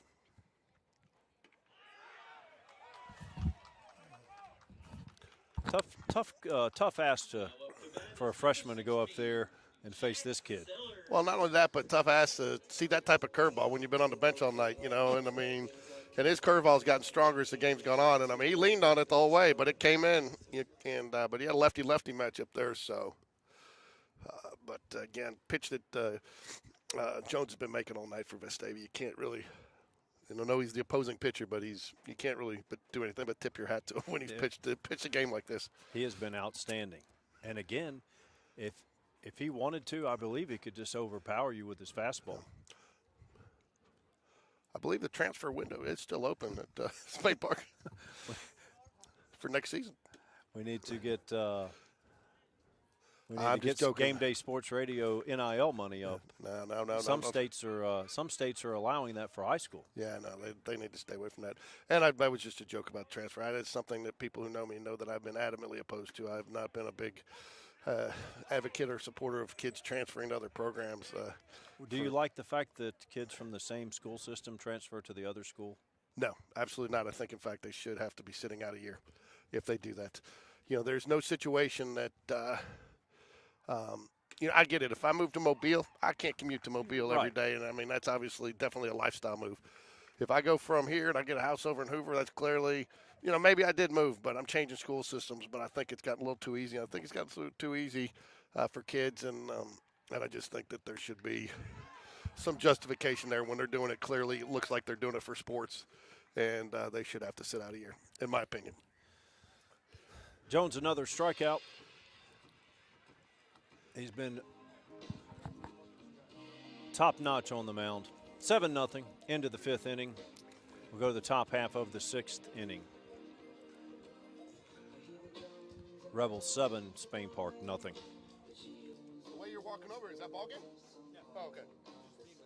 No, I know, because you guys are on a hard 2-hour time limit, right?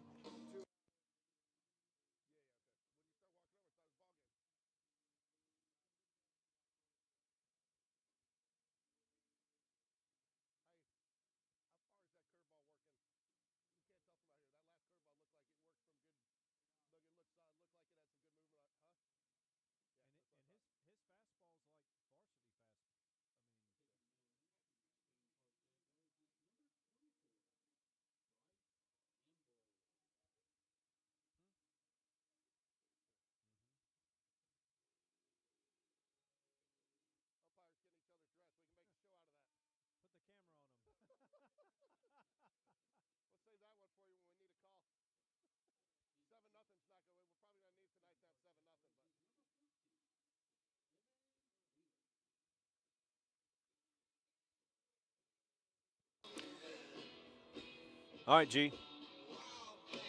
We've got Campbell on the mound Bryce for Campbell, the Jags. Bryce, a good kid. Wendy, my wife, had an opportunity to work with him some. She was doing some the assisted stretching and stuff like that, and trying to work with him, get a little bit more flexible. Tall guys like us, we're not very flexible, but had an opportunity though. That was nice. Mike, the umpire, came over. He had put on his jacket. He was getting a little cold too, but just asked him, and he said the curveballs that this kid's throwing out there for Vestavia is just nasty. I mean, they're tough to catch up to. So, which we kind of suspected, but not being right behind the plate was a little bit hard to see how much it was moving. But he kind of reaffirmed what we already thought. And it looks to me like Jones for Vestavia has a fastball, a curveball, and a changeup. I don't know if he has a slider. I can't tell. I'm not especially from this vantage point, I can't tell. Ooh, I thought that looked good. Yeah. Bryce pitched well the times I've seen him this year. He seems a little streaky when he got in trouble. He was in trouble, but for the most part, he's pitched pretty well. And again, he's a lefty, which you love to see. You want to see this lefty develop. And he's got good stuff, and he's pitched pretty well all year. I like his motion. Yeah. And I think that's one thing they've worked on too.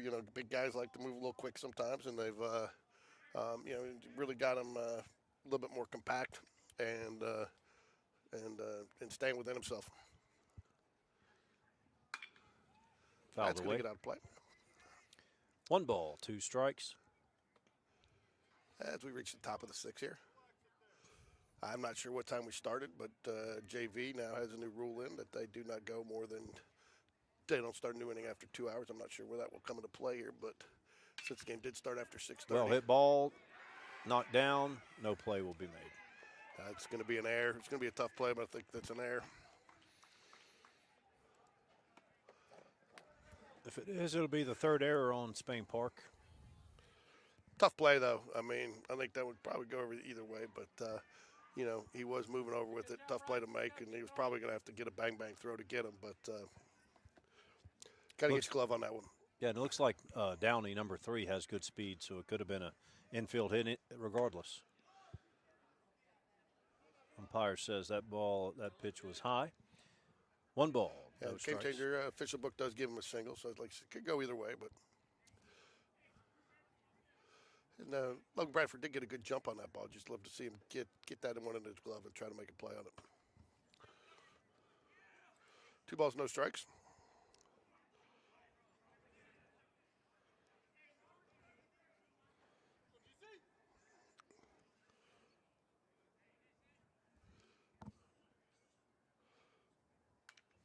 Fouled away. Covington at the plate for Vestavia. He's 0 for 3 on the night.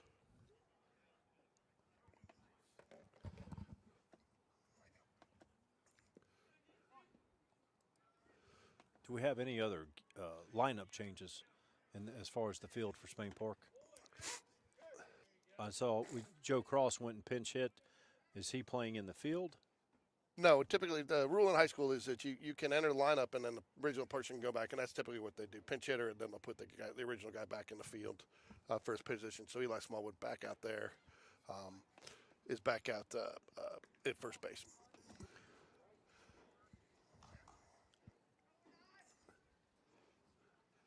Three-two count.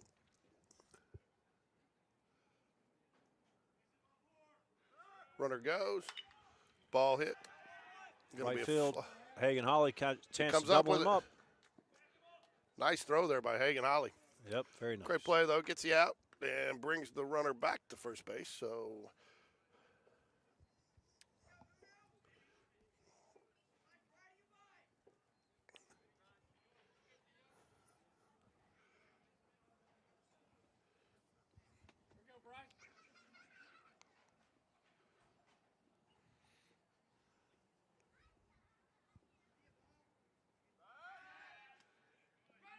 Throw to first. almost got away from Smallwood there. We kind of rolled out the snow cone down to the top of the glove there.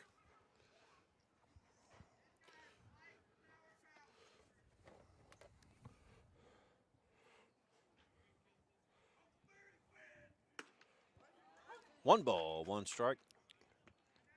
That was a good pitch. Tough to hit.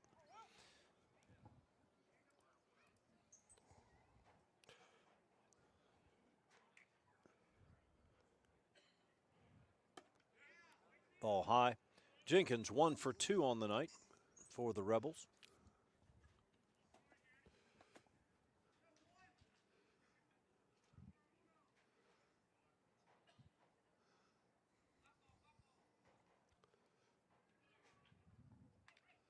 Foul tip.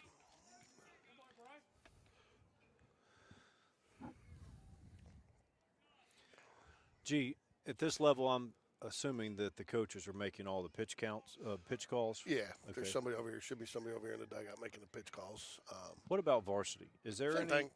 Pretty much for the most part, same thing. I think I can't tell you for sure that makes 100% of them, but for the most part, I think Coach Dunn does make most of the pitch calls, and I think that's for two reasons. One is, if something happens, the guy hits one over the fence, he wants that call on him. If the pitcher executed it too, I don't know if people. I didn't realize myself until this year, and this is not a knock on our coaches, but great pitch there. Yep. That was Daniels. Daniels coming in. Tough bat for him. That's his first at bat of the season. He's Coming off an injury, right? Yeah, father's fraternity brother of mine, and we were talking earlier, and he just now got cleared Monday to play, and came off of a back injury. So I'm sure he is glad to be out on the field tonight. But tough situation to come into a game, but I'm sure nonetheless, regardless of the outcome there, he's glad to get the at bat. Man at the plate, he's 0 for 3 on the night. Runner on first. No, but we were talking, our coaches spend a relentless amount of time looking at game film and scouting the opposing teams. And, when we sit down and I think you sit down and listen to some of the stuff, the conversation we had with Coach Smith, he can go by, first pitch, second pitch, third pitch. He can call pitch by pitch what we've done, and they know it. So, again, I think Friday night's the kind of another example. Naturally, everybody would assume we're going to go to John Robert Thompson, who's been great in the closing role for Spain Park all season long. Traditionally, you would go to your normal closer there, and they bring in Jacob Tobias because Jacob Tobias' style and the pitches he throws, they felt like he matches up a little bit better against the trustful hitters, and he did. And so they know what they're doing, and they spend a lot of time scouting, a lot of time. They know what other players are doing, what other teams are doing. So yeah, I think that you're going to see them call every one of the pitches. Yeah, that's high-level stuff when you're talking about scouting your opponents to that degree. And I think I'm sure a lot of coaches do it, but I know a basketball coach, I've been in talk with Coach Latch doing some of his things. He is going through film after film after film. And I remember Coach Chase, we ended up having a game against Pelham. They wanted to play us a year ago, the girls, and it wasn't a game I think that was on the schedule, and so we had to rearrange some things. And he got them scouted and basically said, hey, right off the tip, this is what you're going to run, da-da-da, and they tried to do it. We're the only one to defend it all year, and it went back down for an easy layup, never looked back, So, paying attention to those little things. Sometimes if, and I told Coach Chase just last time we talked not too long ago, he won a lot of games we probably had no business winning talent-wise, but, he knew what we had to do to overcome that little talent deficiency or deficit that we had, either out of, playing smart or the right plays or effort, and sometimes that's what it takes. yeah. Well, now that the football lights are out, That's where your heat was coming from. They need to turn them back on then. Did you not bring the propane heater? No. I didn't bring a jacket. I was lucky I had this from Friday night in my car. All right, bases loaded here.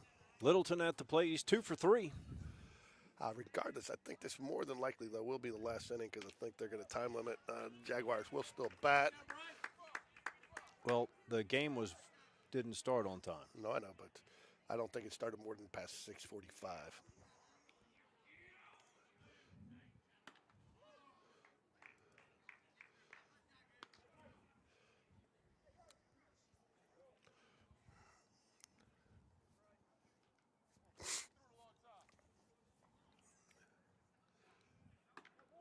One ball, 2 strikes, 2 away, bases loaded. Littleton 2 for 3 on the night. He's at the plate for the Rebels. Campbell.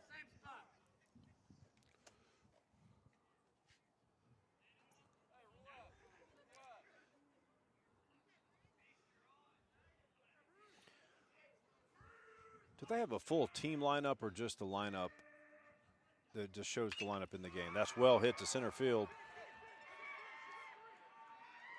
That's going to score 3 runs.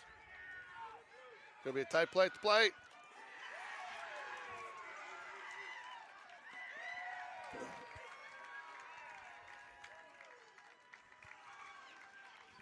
Ball gets away from the catcher on the tag. So it'll be a double. Runner advancing on the throw. It's going to make it 10-0. He What got does- all that. So will Spain Park need to score in the bottom half of the inning? in Yeah, order but to- either so, I think they'll be about time limited here. So I think that's what I said. I think it'll be done regardless. So.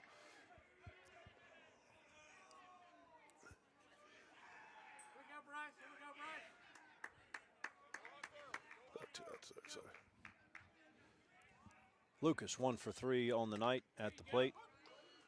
First pitch strike.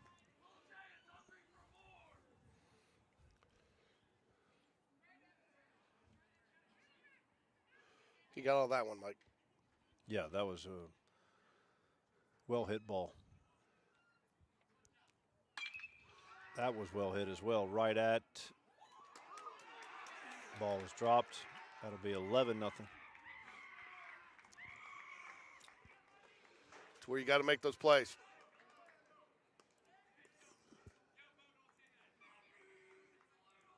Got to make that play. Agreed. He would think the same thing.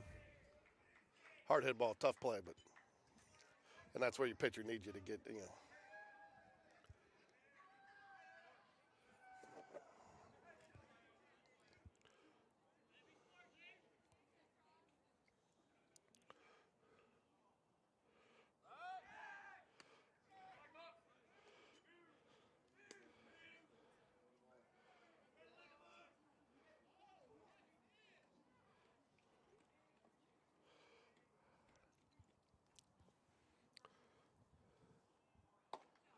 Good pitch. Does Game Changer show the time of the first pitch of this game? No, it doesn't. You actually have to start the clock. So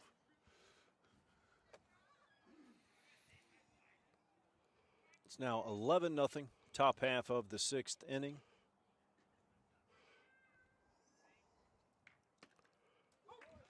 Good pitch there by Campbell.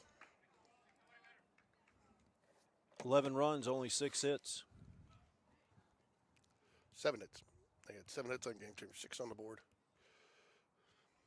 Which is interesting because the 2 guys that do this sit 2 feet from each other. Up there. In the press box. Yeah, Jay, get it together up there. Get Game Changer and the scoreboard in line if you're listening. Get you guys on the same page. They know I mess with them. Our press box crew has done a phenomenal job this year. The walk-up music, and Jay had a great idea. He kind of pre-recorded some of that, so he kind of gets some consistency. And if he couldn't be here, and the kids love it, So Yeah, well done. Runner on first. 2 outs. 1 ball, 2 strikes. Well hit ball. got a great job by Reese Jones to get a glove on it and knock it down, but unfortunately, runner beats it out. But a great play.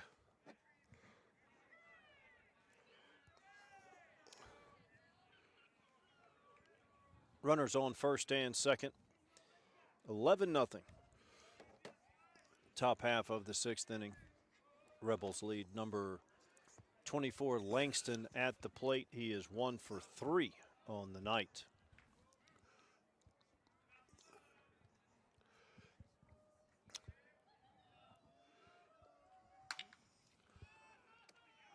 Hit down the right side. You Foul. could hear it hit the porch out there. So out of play. No play for Hagen Holly.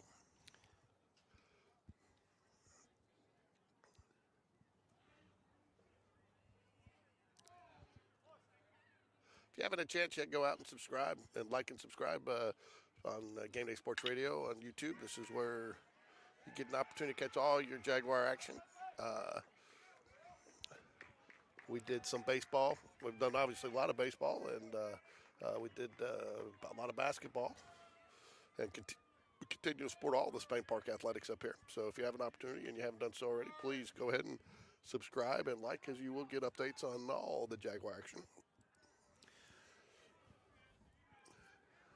One reason you don't see a lot of, in my opinion, one reason you don't see a lot of spring games televised, you do at the college level, is coaches don't want to reveal any secrets. Would you agree with that? I would agree with that. You know, it was interesting. Last year we didn't have a spring game. We had a spring scrimmage game down at we played. Maybe it was Prattville or something like that. But anyway, so This year it's at home. but thankfully. but it was interesting was we went down there and we stopped. I think it was Zaxby's or something on the way in. And there was about 8 opposing schools and their entire coaching staffs coming down to that we played for them this season, coming down to scout the game and to see what Coach V was bringing to the Jaguar offense and all that. So it was kind of funny we got in there. Interesting. Will this year's spring game be televised? I don't know. We've talked to Coach V. We're actually trying to get ready to. I need to re-email him this week about getting his coach's show going. We are going to do a coach's corner with him, and actually too, I think we're trying to get it all stuff put together. But talked about actually doing a little series with all of his individual coaches. Just talk to them, meet all the position coaches, and learn a little bit about them, their families, and what they teach, what they do. Does he have any new coaches on his staff for this coming up next year? I'm not aware of any. What about the search for a girls basketball head coach? They sent out a survey on Friday that they are asking the parents and the players to kind of put down some criteria of what they would like to see in a head basketball coach, which I think is great that they're reaching out to the players and the families. I know that they're very deliberate in their process, and I've got to wait to see what positions are open. Again, there's a lot of coaches maybe still not sure what they're going to do for next year. So from everything I was led to believe in the beginning, and it wasn't much more than just any other parent, was that they're on the timetable and on a normal timetable for this. If you look back when the previous head boys basketball coach left, it was maybe a little bit at the same time, maybe even a little bit earlier that he announced that he would be leaving at the end of the season. And Coach Latch wasn't hired until the end of May. So yeah. It's on a normal timetable. Unfortunately, sometimes the timetable isn't what everybody likes, but it is what it is. And now the bases are loaded for Vestavia. For lack of a better term, what's the feeder teams as far as travel ball, berries, girls teams? Because last year, it's a good pitch there. Last year, we didn't have enough girls to field a JV team or even a freshman team, right? So do we have any more numbers coming up? Yes, but I mean, I think to be candid, the issue is not it's the, there's some issues up at the middle school program as far as the girls programs go. There's been a lot of frustration from parents with the way some of those, I know Coach Chase tried to get involved up there a little bit, and there was some, at one time it was okay. Next time That'll there was a end little the bit of a hurdle, but that's really there are a couple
have the best people that were equipped to do it.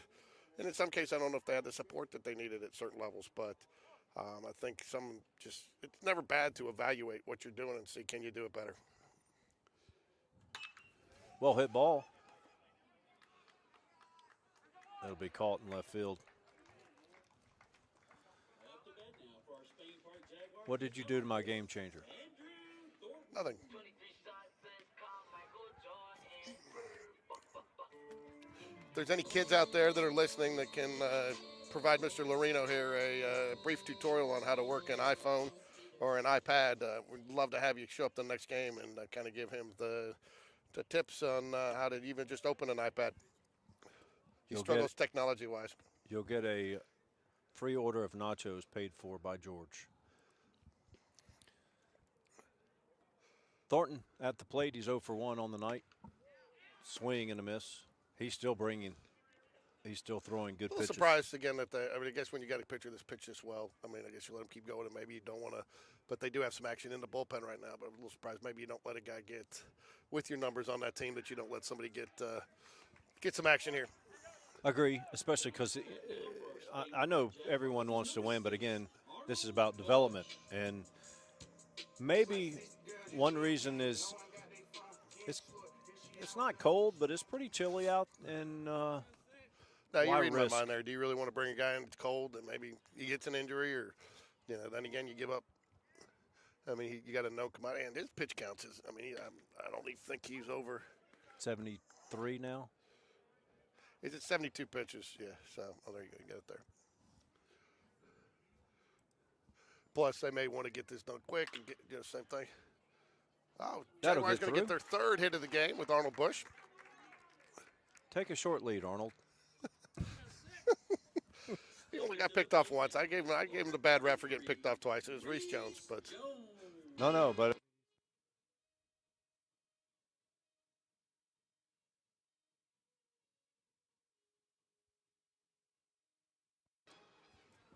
all right, Reese Jones up at the plate. Arnold Bush on first. 2 down for the Jaguars. Not sure about the time limit, but Jaguars need at least 3 here to stay alive.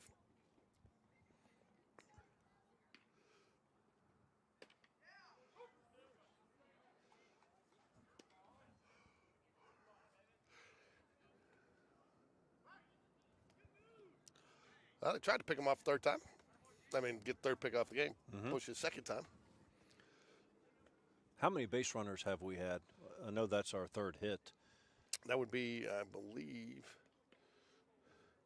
our. There was no hit by pitch, and he's Yes. got 1 walk. He got 1 walk, so that would be our 4th runner of the game. Survey says 50% are picked off. Yep. 2 strikes quickly, though, here to Reese Jones. If I'm Jones here, I just go at the plate and make the runner irrelevant. And he does, and I believe that's going to be the ball game.